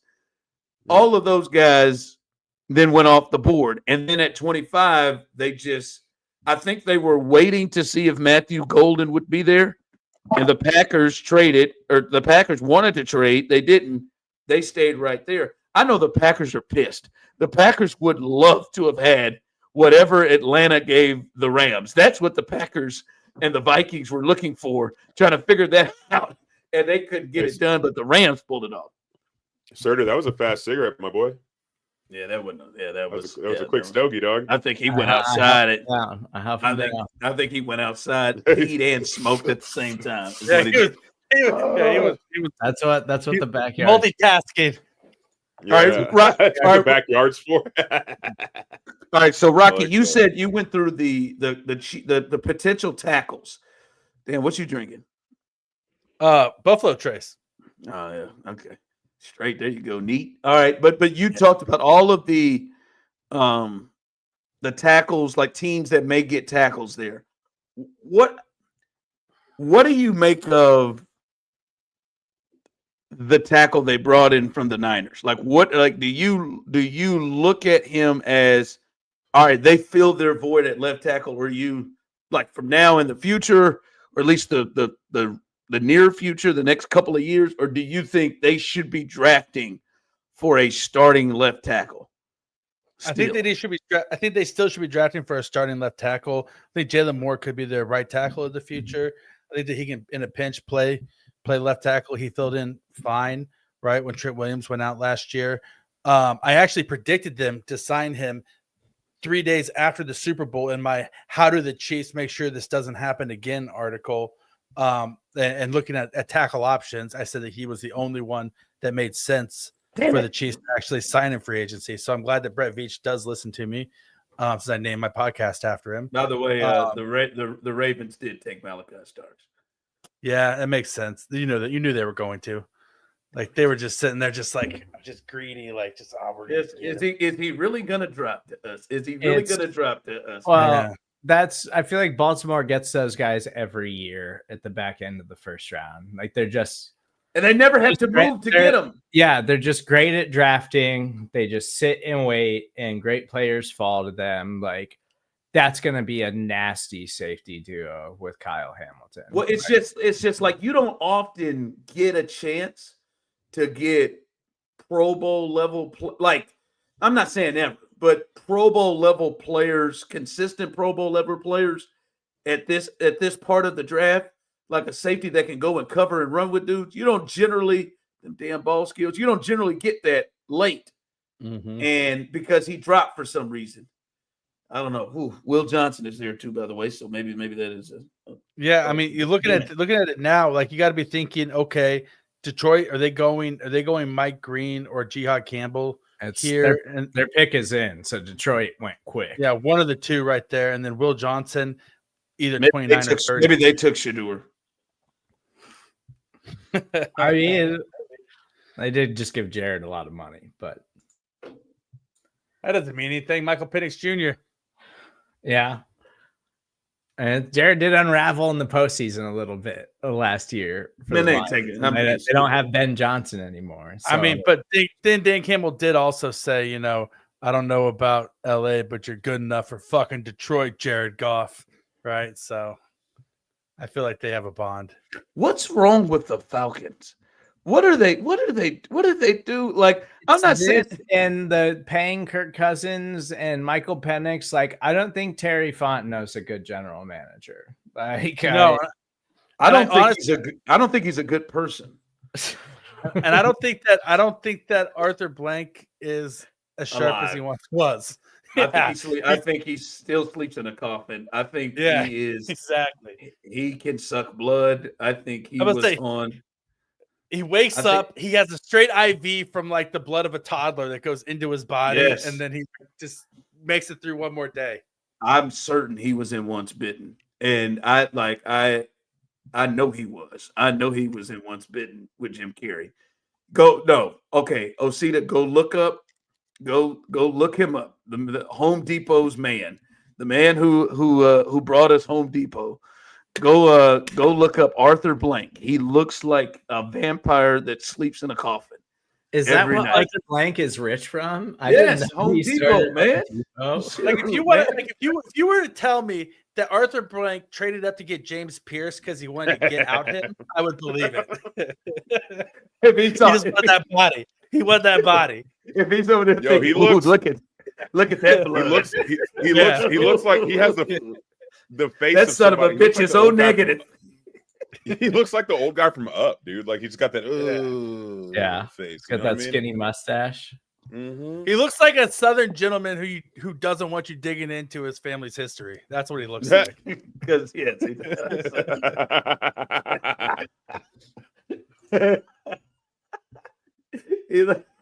So looks like a Southern gentleman that prides himself of never saying the N-word. The Lions ever, not even when he's by himself. Every day he pats himself on the back. Another day on the books, old bud. Another day on the books. All my buddies growing up did it, but I never did. Not on Art. Not once. Mm-mm. Jerry Jones went to that Klan meeting at campus, but I didn't go with him. I did not. Nope. So for Detroit, but I did vote for Reagan. God, sorry.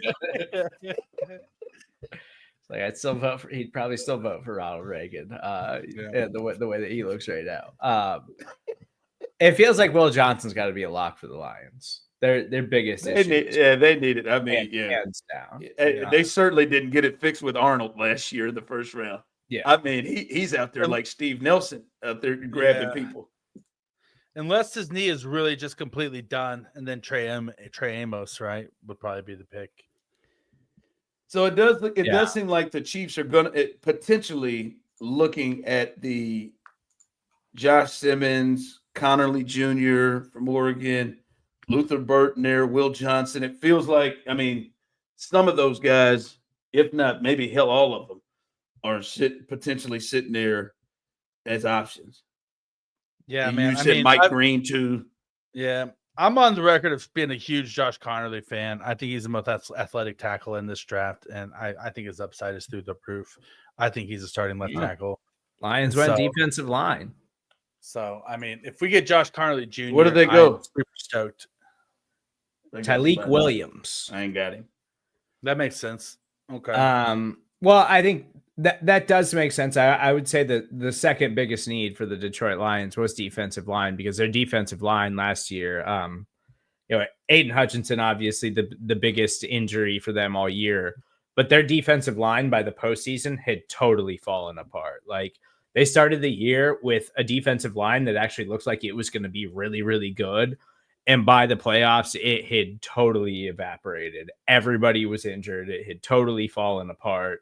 And their defense just wasn't functional at all by the playoffs, which is in part why they floundered in the postseason, because that defensive line just absolutely fell apart down the stretch. He's 6'3", 330 pounds, and an elite run defender, right? I mean, so you're gonna have to. Yeah, he's not much of a pass rusher though, but I mean he's Aiden Hutchinson prior to his injury last season, like He was playing like he was playing at like a Myles Garrett level, like he was one of the best pass rushers in all of the NFL. It's just crazy when you look at these teams. Washington obviously had a great year in the offseason, but now you're looking at, Buffalo, Kansas City, the Eagles. They're all going to get a good football player, and you got teams like the Texans trading out of the first round. And you got the Giants. You got the Dallas Cowboys taking the guard. Jared Sapp, our buddy over at Arrowhead Pride, he lives in Dallas, and he says that the Dallas fan base is just completely melting down right now over the Tyler Booker draft. Oh, yeah, you were losing it. You were just here losing their mind when Jerry made that decision again. Jerry, hey, stop! Jerry said they got some trades in the works. So.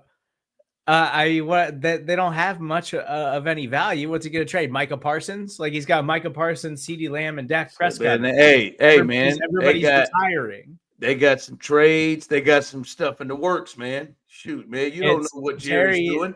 Zach Martin retires, and Jerry, because I would assume because Ashton Genty wasn't available at pick 12, just drafts a guard. Listen, a deflating pick. At pick 12 for Dallas Cowboys. They're not going for the cute and pretty. Listen, you need to go and watch Jerry's scene in Landman, and it will make you feel a lot better about him as a father. As a father? Person, no, as a general manager. As a GM. As a dad, sure. Put that together. I want that guy in my draft room. I want that guy that was sitting at that bed in that hospital room that had Billy Bob Thornton torn up. I want that guy. Guy's not real. He's not real. He's a character. I want Jerry Jones, the actor, not Jerry Jones, the guy that eats McDonald's breakfast with a knife and fork on a China plate. I'm just saying. What was his quote? It's not all hand jobs and glory holes or whatever the fuck he said. It just said glory holes. Glory holes. You keep putting hand jobs in front. Jerry, it's not all jobs and glory holes and Jerry doesn't know what the term glory hole means or whatever it originally meant. He doesn't know what that means. Steve. No, he has said glory hole several times over the years Steve. because he thinks it's like a and no one's checked him. Like an endearing, like motivational term, like his players are chasing a hole of glory. Oh yeah, typical term. I've heard I'll that be waiting for you on the other side of the glory hole, boys. Steven Serda. Jerry has snorted coke off of assholes. Jerry knows what a glory hole is. No, okay, Jerry's he's full of stop. Jerry's not funny enough to just keep saying that in press conferences and at public events. He said, "Yes, he is." Is he lucid enough to not say it? No, Steve, you think Steve? You don't think anybody's ran it by? Hey, Jerry, man, glory holes, man. Let me tell you what it means here. And you think Jerry said, "Oh, okay, all right, that's not what it means." So I'm gonna keep using it. Jerry knows. Jerry's nasty. Dan Lebatard supposedly asked people that he knew within the Dallas organization if anyone had explained to Jerry that glory hole didn't necessarily mean what he thought it did. And he said that the response was no, everyone's afraid to tell him. Everyone should be fired immediately. That is a bad crew. That's an awful team. That's Jerry Jones. If you have a bunch of yes men that can't tell this old man, this old decrepit man, this ancient old white man, what a glory hole means, and he just happens to use it all the fucking time. That's crazy. That's crazy. Steven has told him about it. This guy was at the Little Rock 5 or whatever. He was there. Lamar Hunt and him were buddies. Like, Lamar Hunt had to at some point be like, bro, let me take this side. Lamar knows what a glory hole is. You think Michael Irvin doesn't know what a glory hole is and he hasn't had a conversation with them at least one time? And they've done coke together. You're crazy. I'm saying Michael Irvin's definitely been like, hey, big dog, my guy. Hey, like, You think Dion played for him and didn't tell him what a glory hole was? Charles Haley? For God's sakes. No, man. DeMarcus Lawrence? I'm like just saying. Aikman. I'm just saying. I don't believe that he has any idea. Troy Aikman looks like he's still working a glory hole for coke on a weekly basis. The Commanders pick is in. I'm waiting to see what it is. Moving on to the Buffalo Bills on the clock. So the Chiefs are immediately after the Buffalo Bills, and the Commanders take Oregon Josh Connerly. Josh Connerly. Yeah, sorry, Rocky. So, they trade for Laramie Tunsil and they get Josh Connerly. Yeah, I mean, they still, even with the Laramie Tunsil trade, I still think they needed offensive line help, and I think Jaden Daniels looks like he's a star. Continuing to protect your quarterback and beef up your offensive line is never a bad strategy. So I think that makes sense for the Washington Commanders. Now, Buffalo's got 6.5 minutes until the Chiefs are on the clock. So what's the play here? Is it Simmons? Yeah, I don't Simmons, I think. I don't love him. And they said the knee injury is fine. The patellar tendon injury is fine. There's also some of that, focus. Does he take plays off? Does he play hard? And Luther Burden still on the board. Hey, He also real has quick, 32-inch guys. arms. I don't mean to, go back to the glory hole thing, but I did see a comment from Corey in the comments. He said I guess glory hole is an old oil term. So I decided that's what I think. That's like originally what he knows. I looked it up, and it says a glory hole in the context of the offshore petroleum industry is an excavation into the sea floor designed to protect the wellhead and equipment installed there. Someone has run it by him. I don't care what Dan said. Someone's run it by him to let him know you can keep saying it if you want to, and you keep thinking you're using it as an old oil term. But what it also means is something else, Jerry. And they have run that by him. And then watch the next time. If there's a drill that's called like a double penetrator, he can't sit there and say, "Hey, let's get DP'd. Let's get double penetrated." He's today, like, boys. They're like, Jerry, if you're gonna say it, he's like, just say it properly. He's like, okay, the old oily glory hole. You know what I mean? Yeah, like, he's not taking a shovel and calling it a hoe and just continuing to not understand why people are looking at him and saying, "Why are you calling it a hoe?" Like he knows what it means. He may also know the oil term. But at this point, he's doing it not because he is not aware that he's talking nasty. He just doesn't want to. So Simmons the play. What about Will Johnson? If Will Johnson is there, would you rather have Will Johnson or the tackle? I'd rather take Will Johnson unless the knee stuff is so bad. I'd rather take Will Johnson, because I think there is the potential of like Pro Bowl level player. Like I don't know about that with Simmons. And it's worth mentioning too that Jalen Watson's entering the final year of his contract, so it would give you long-term depth in the quarterback. I'm not a huge Josh Simmons fan. I have him as like a mid-second round grade. I think Will Johnson is a top of the draft type of talent. It's just it's one of those things where, is it the knee thing? If it all comes down to the injury history. I think that the Chiefs signed Jalen Moore so that they wouldn't be forced to draft a guy that they didn't love, right, at tackle. If they don't love Josh Simmons, they don't love his arm length, they don't love his injury, then they got Jalen Moore so they wouldn't be forced to do that. They did work. They brought in like 6th, 7th round offensive tackles for visits so that they would have a plan B in case a tackle didn't fall to them that they loved, right? And so if they take Josh Simmons, it's because he was their guy and the guy that they wanted. Otherwise, I do think that they look at either Luther Burden or Will Johnson, especially Will Johnson. And I wouldn't rule out Jihad Campbell. Jihad Campbell was not supposed to be here right now, and they did just re-sign Nick Bolton, but there is definitely some depth issues there along the line, with Drew Tranquill also entering in last year of his deal too. They need to get more athletic at linebacker. What about Mike Green? Passing on that, the edge rusher, the speed. I wouldn't put it past Brett Veach to say that we feel like we've done our homework and we feel confident and we feel comfortable with taking this guy. I think that he's Mike Green is famous for putting Josh Connerly on his ass at the Senior Bowl in one-on-one reps, right? He's the guy who blew Josh Connerly up and knocked him straight backwards, and so he is an electric pass rusher, one of the best. People say he's the second best pure pass rusher in this draft, and I don't doubt it.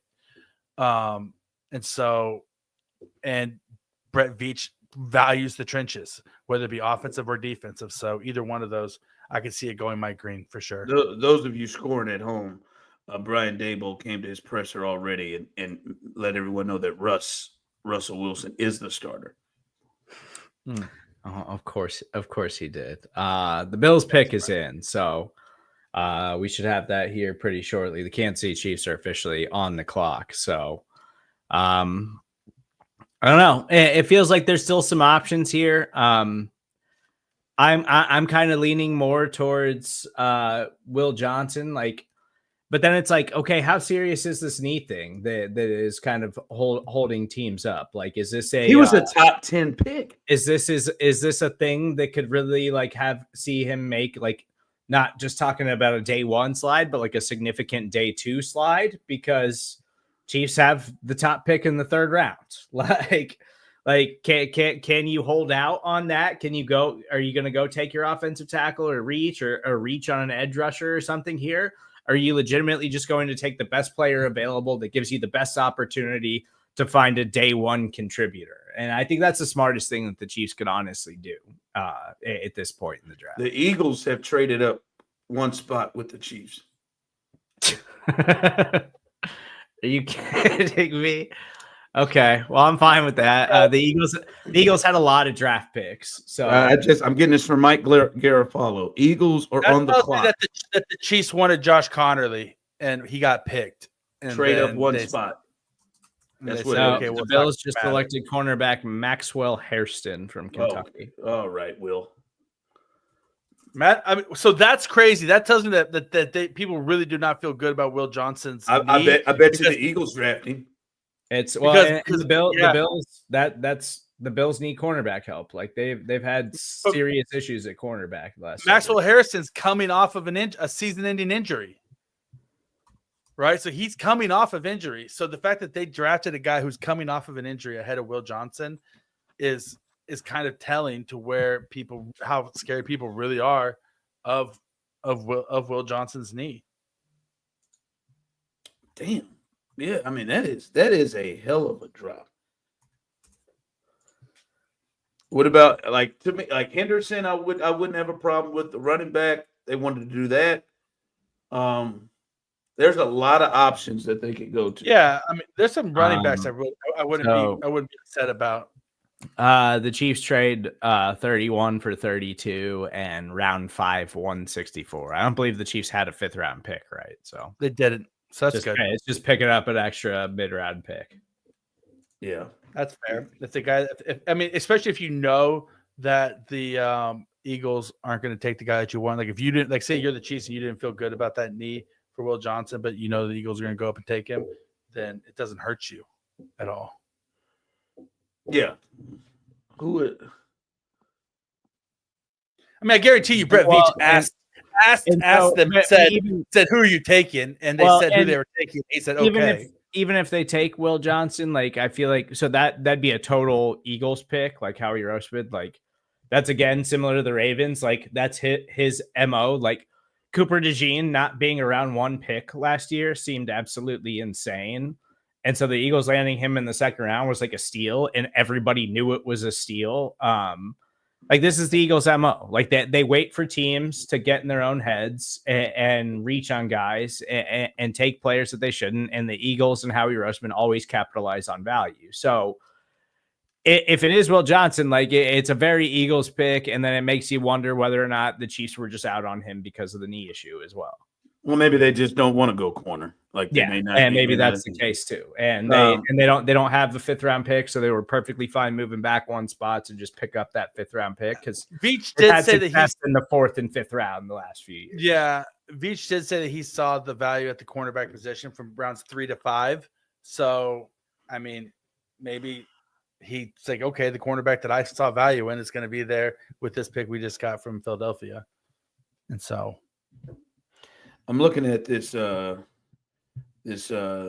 Maxwell what's his name? Harrison. Character. Looking at this gentleman, and he is excited as hell. I wonder when it'll set in for him that you got to take your ass to Buffalo. Well, he wasn't expected to be a first round draft pick, so he's like, Oh, I know, I know he wasn't expected, but I'm just saying, well, at what point, like this, it going down on him. Damn, I got to go to Buffalo. bro, you give me a couple extra $1 million because I got taken in the first round, you can send my ass to Antarctica. I don't give a shit. like honestly, I'll go anywhere you want. I'll give a shit. I'll ban Jerry Jones's glory hole for a couple extra $1 million. I got kids to feed. I gives a shit. I gives a It's shit. also, I mean, even if he flames out in the NFL, it's pretty life changing that couple of picks, in terms of just day one pay and what he's going to be guaranteed as a first round pick instead of being a second round pick. So, I know. I'm just thinking that we are going anywhere around that that Buffalo, anywhere, Philly, Kansas City, anywhere around that. He's from Michigan, so maybe he'll be used to it. I don't know. Maybe he'll hang in Toronto. That's it. That's an easy trip. Just stay up in Toronto. Wow. Okay. So the Eagles took Jihad Campbell. Oh, the linebacker. Yeah, the linebacker from Alabama. So I mean that he was the guy who I had a blue chip grade on, though, who was still out there. So it makes sense. And the Chiefs were like, okay, we're not going to take a linebacker in the first round. So that also makes sense too, because the Eagles obviously finally figured out their linebacker play last season after spending years just being awful. They got that special teams kid, but they got Zach Bond, and then finally Nakobe Dean was healthy, and then Nakobe Dean suffered a season-ending injury in the playoffs, which was a bummer because he was like a blue chip prospect who had just had injury problems his first couple of years in the league, and then was finally healthy and was a difference maker for them last year. But this gives them a little bit of insurance with the Nakobe Dean injury that he suffered in the postseason. And just generally, he has not been a healthy player in his 3 years in the NFL. So, all right, who is this pick? Did the Browns trade up for Shadur Sanders with the Chiefs? Did the Chiefs just move out of the first round? Did that just happen? No. Do they? No, they'll wait. He's sitting right. Yeah, they'll wait. I don't think they're trading out now. No, I mean, I feel like at this point they're making the selection here in the first. I think it's either. I mean, it's one of 4 guys, right? It's either Mike Green, Will Johnson, Luther Burden, or Josh Simmons. Like those are the 4. Yeah, I feel like, and maybe the Chiefs were perfectly fine taking Will Johnson, and the Eagles called and they said, "We want Jihad Campbell, and we'll throw you an extra 5th round pick to move back 1 pick," and they were fine with it. Like, I think it's going to be Simmons. The Chiefs. Of any team is unafraid of red marks, and no matter what it is, if you beat up women, if you've been arrested or whatever, if you have issues, I'm just being honest. You're not wrong, like, or even if you have like, I don't know if you can trust them issues. They've drafted Travis Kelce, and that worked out. If you remember him coming out of school, Marcus Peters, for the most part, that worked out. He got kicked. Both of those guys got kicked off the team, and obviously Travis is a Hall of Famer. And Carter. Well, I mean, we're not reaching that far. We're going to try to stay with this regime here, but like they had Willie Gay. There was some questions about him rolling in there, so they're unafraid to draft those type guys because they trust their locker room. And Andy just feels like he can, which he should. He's had a lot of success doing it. He can reach anybody. And that's my only thing is the injury stuff too. You don't generally see offensive linemen. One, you don't see a lot of patella tendon injuries, and that's not one. For people I've talked to, that's a big one. That big guys kind of come, even bigger guys, you get more concerned about that with them coming back. It's a hard injury to rehab, like for any player, let alone a 320 plus pound offensive lineman. Now they've said he's good, and they've said that he is good to go and he's healthy. Now this is another guy that was extremely talented, like that a lot of people loved and liked just his talent. And if he's talented enough, I think they will go, and that is probably their number one need. As you said there, the thought has to be right. We can move old buddy over to right tackle, more to right tackle, and then Simmons, potentially as our left tackle. And Simmons played 800 snaps in 2022 at right tackle, and then he played 1,200 snaps over the last 2 years at left tackle. So he has some left-right versatility.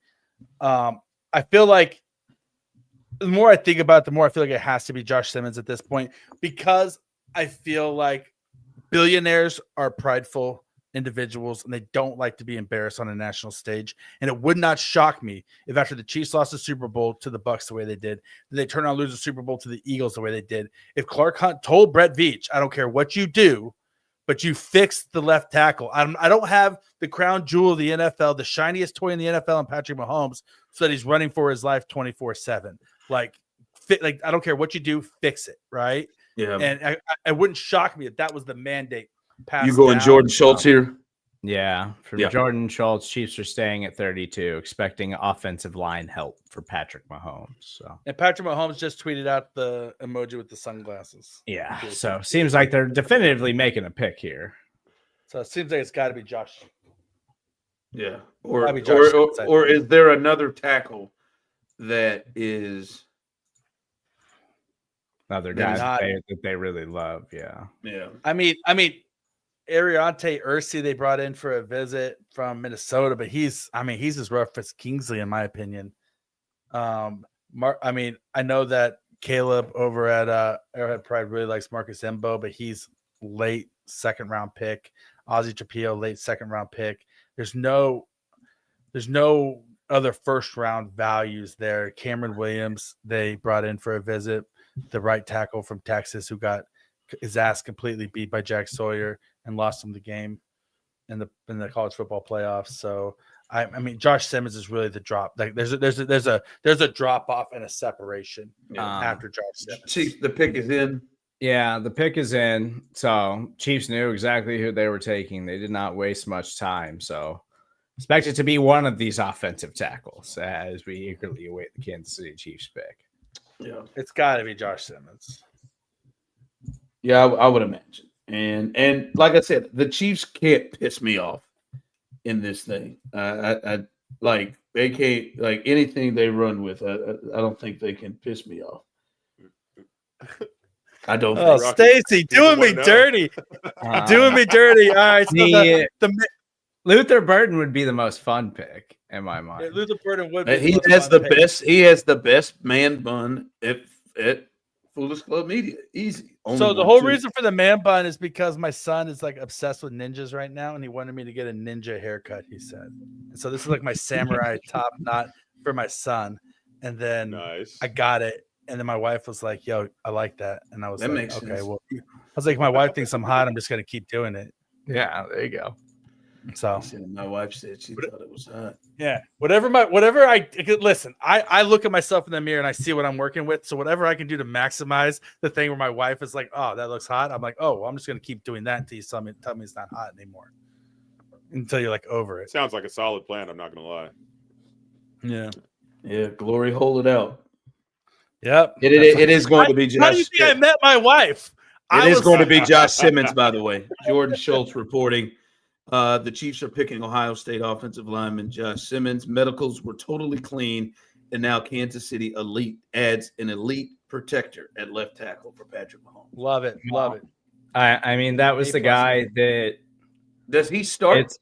I mean, that's a guy that's been locked to them more than anyone. I think Jalen Moore obviously would be an expensive backup tackle. 20 million, yeah. He's obviously, but it also gives the Chiefs more depth along the offensive line than they've had in the Patrick Mahomes era. Hell, so, eat the Jawan Taylor money and just start Jalen Moore. And you've already spent the money spent.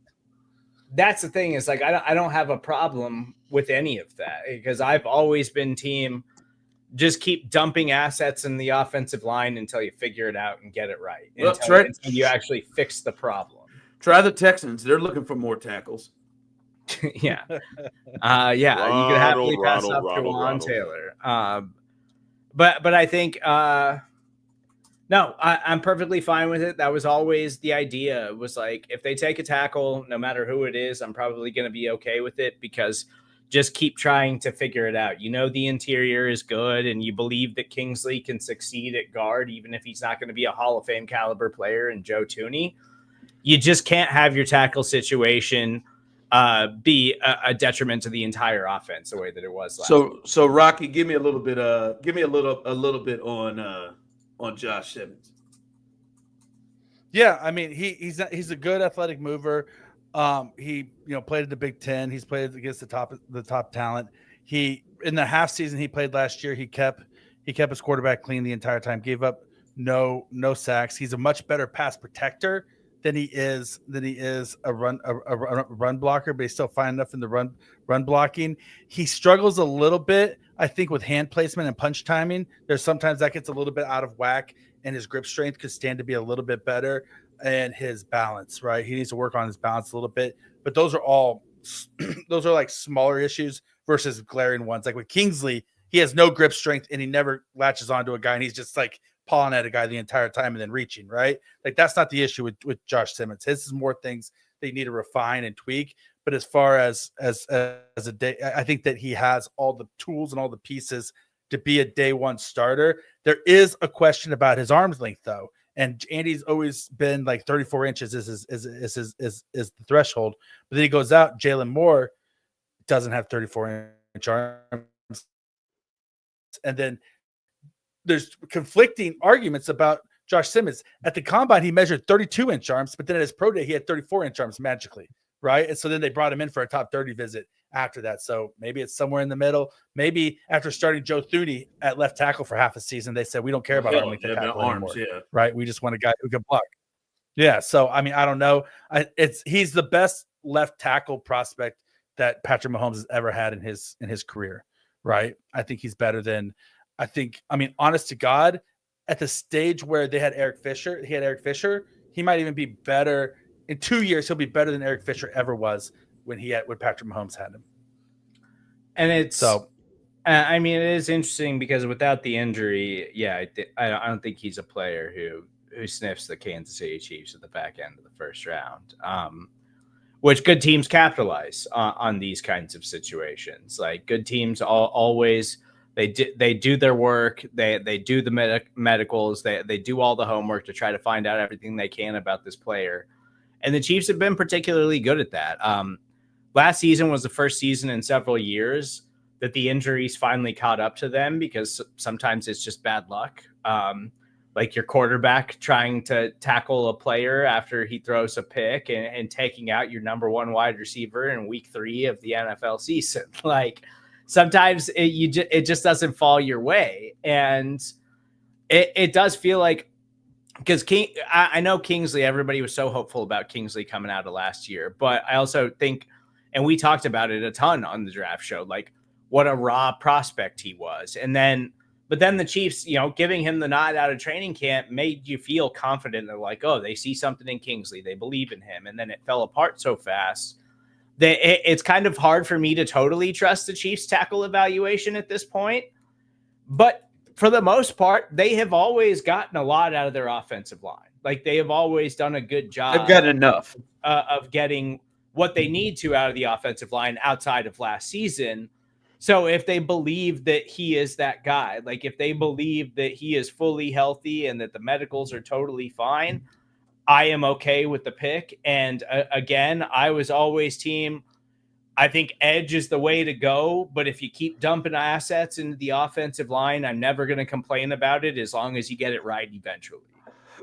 Yeah, like again, as we've harped on coming into the draft while we've started coverage tonight, what we've talked about, the Chiefs in the offseason put themselves in a position to where there were no glaring needs. And they went out and got the best player for their best fit. Hell, they even traded back and got another pick because they knew that he was there. And you knew the Eagles weren't going where they wanted to go and where they needed to go. You think they would have drafted Connerly Jr.? I do. Yeah, he were there. I think they would have taken him if he was there. But I think that they felt perfectly okay with taking Josh Simmons once Connerly wasn't there. It's like a 1A and 1B kind of thing. So what do you think, early prediction, what do you think the starting offensive line looks like? clearly that was the biggest problem that they had to fix on the team right now. Obviously, with weapons coming back, you bring back Hollywood. You got Rasheed coming back. I don't know when he's going to get suspended, but you got Rasheed coming back. You got Worthy coming back. You got Kelsey coming back.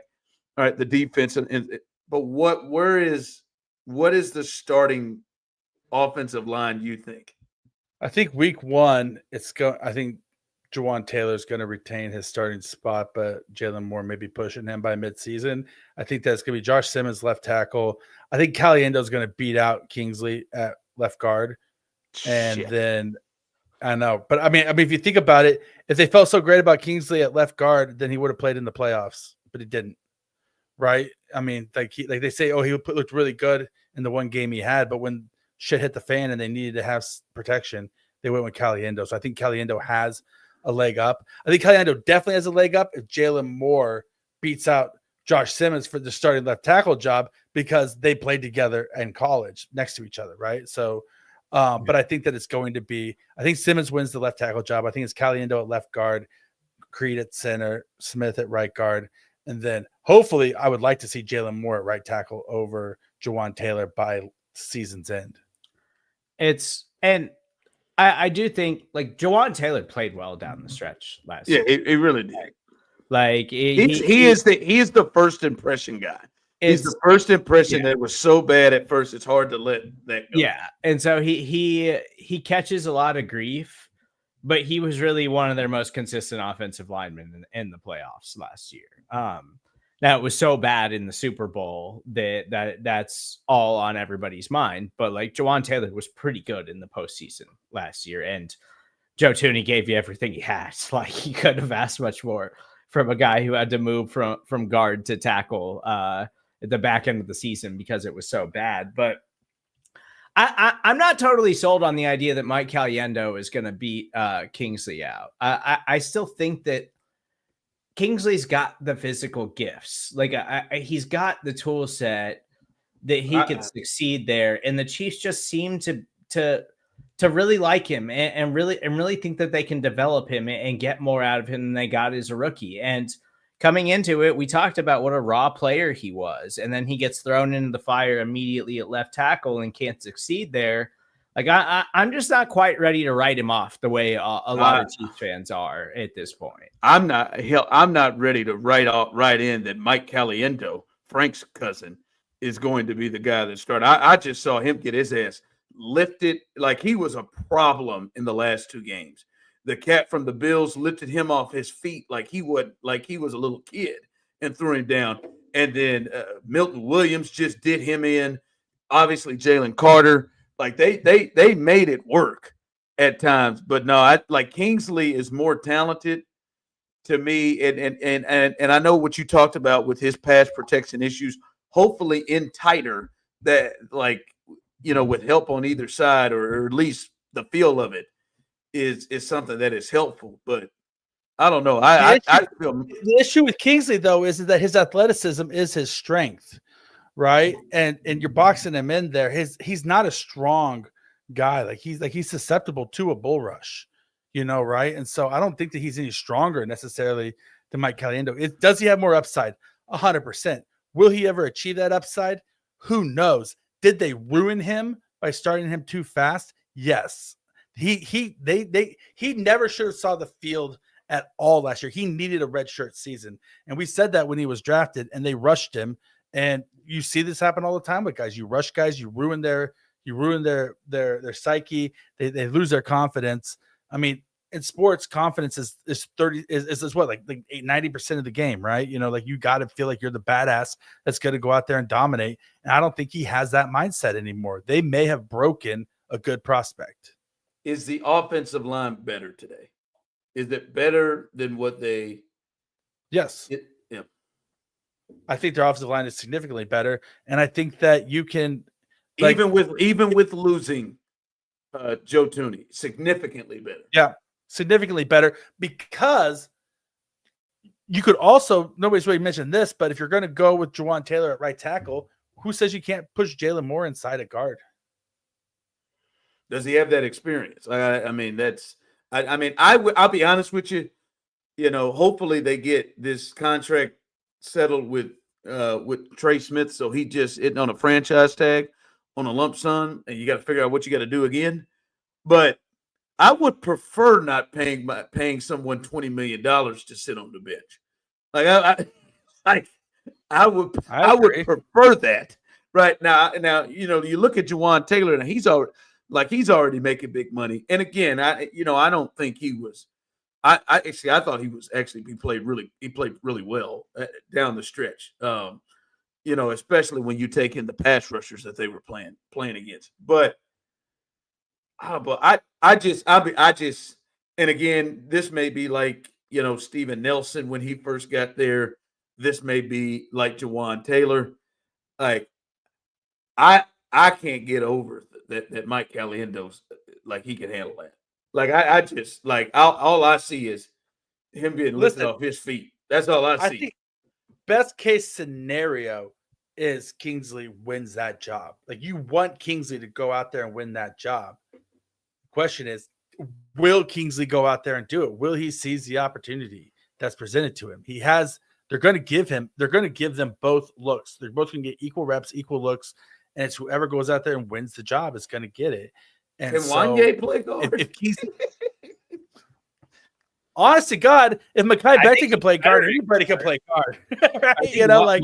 I think Wanye might be better at guard. But that's what I'm saying though, is that like the depth, like there's no way to not feel great about the Chiefs' depth. They got a bunch of options. Like training camp week 1, St. Joe this year, we're going to see them rotate like 4 different offensive linemen and like 4 different offensive starting 5 in there and just figure it out and see what they have.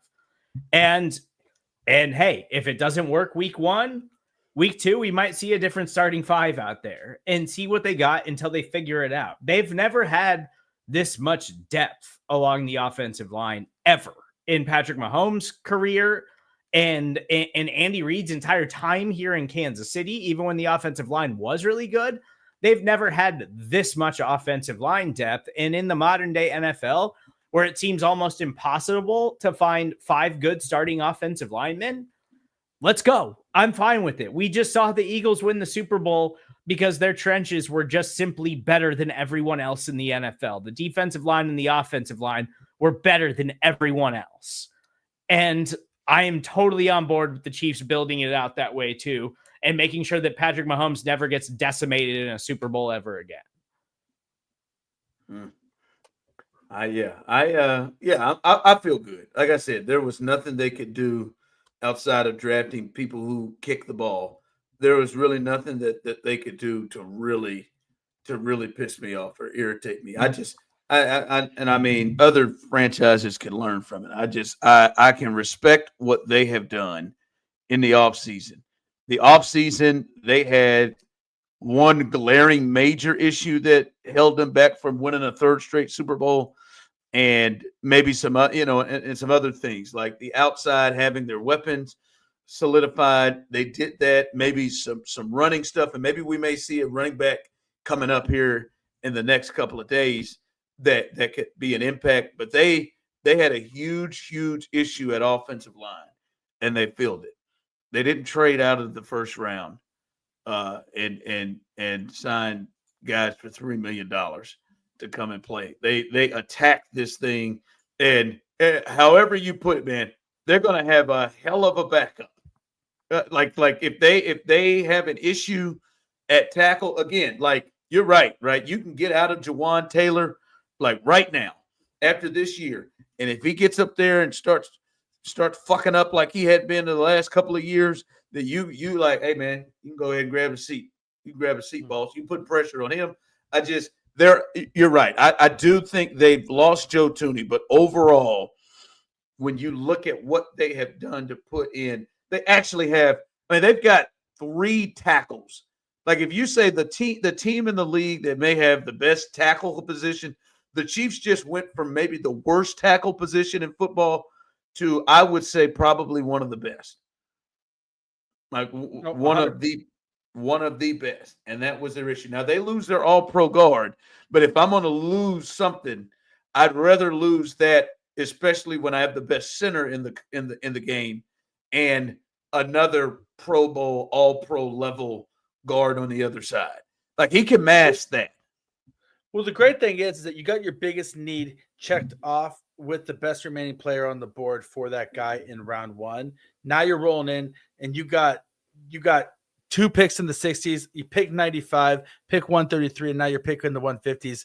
And you got a slew of pass rushers still on the board. You got a slew of running backs still on the board. You still have some of the top wide receivers in the draft on the board and blue chip cornerback, and also Benjamin Morrison from Notre Dame, who's also a quality player, and Trey Amos. You got a lot of really good players still on the board as you're with 3 picks still left in the top 100.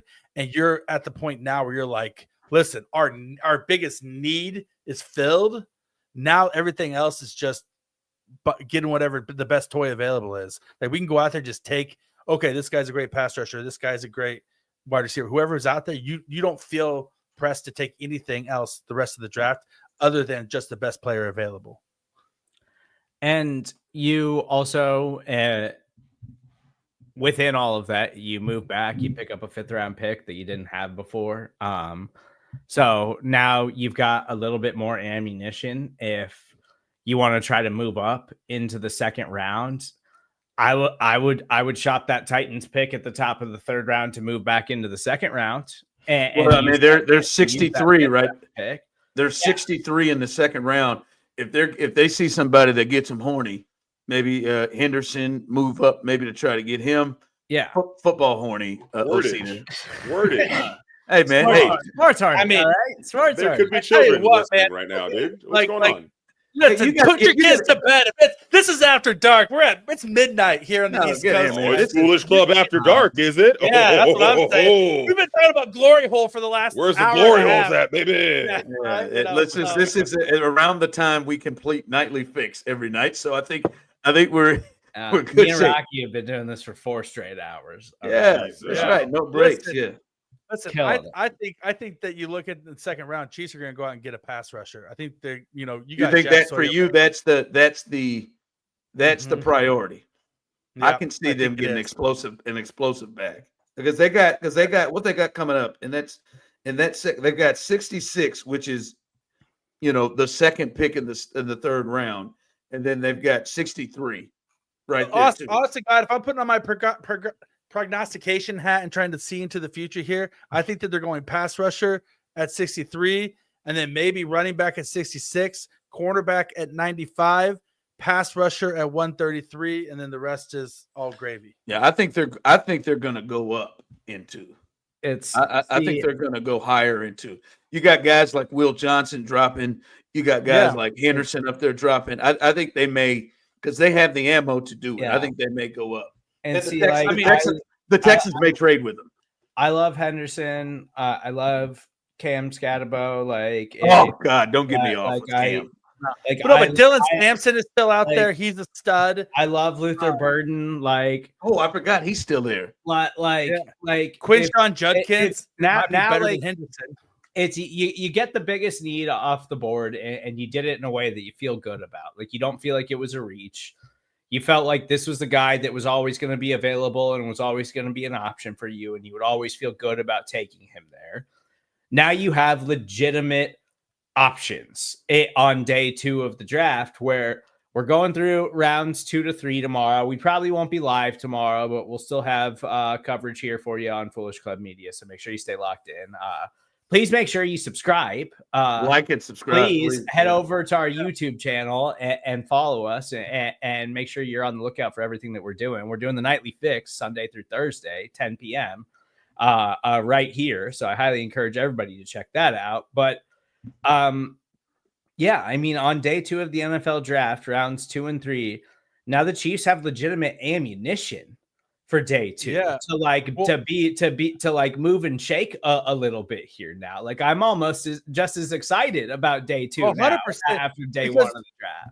We were talking about guys like Walter Nolan and stuff like that, but TJ Sanders is almost as good of an interior pass rusher as Walter Nolan is. He just doesn't have some of the same run defense, but he's an elite interior pass rusher. And that's more what they need inside. Yeah.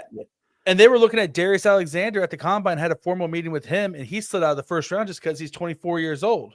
right? But you're like, okay, we don't want to take a 24-year-old defensive tackle from Toledo in the first round, but mid to late second round, sign me up, right? Sure, I'll take it. The guy's got elite traits. Shout out to those watching on YouTube. Please like and subscribe. BS Jones, he jumped in and said he loves the Simmons pick. Dream come true. I don't know about a dream. But it's where it works. I don't know about a dream. At pick 32, I think you could say that's a dream. It's a dream. You move back, got a fifth. I mean, I mean, I don't know. I mean, I Picked just up an extra pick to move back, and maybe you told Howie Roseman, like, yeah, we really like that linebacker. We're gonna take him unless you want to throw us something.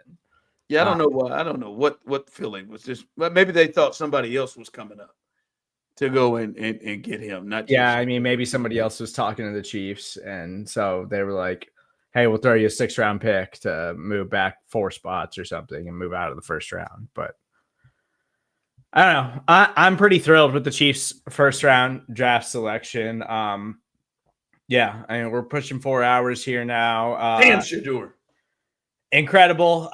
You guys have been amazing tonight, hanging out with us all night long here on Foolish Club Media. Me and Rocky hanging out. Ron, Osita, thank you for dropping in, spending some time with us.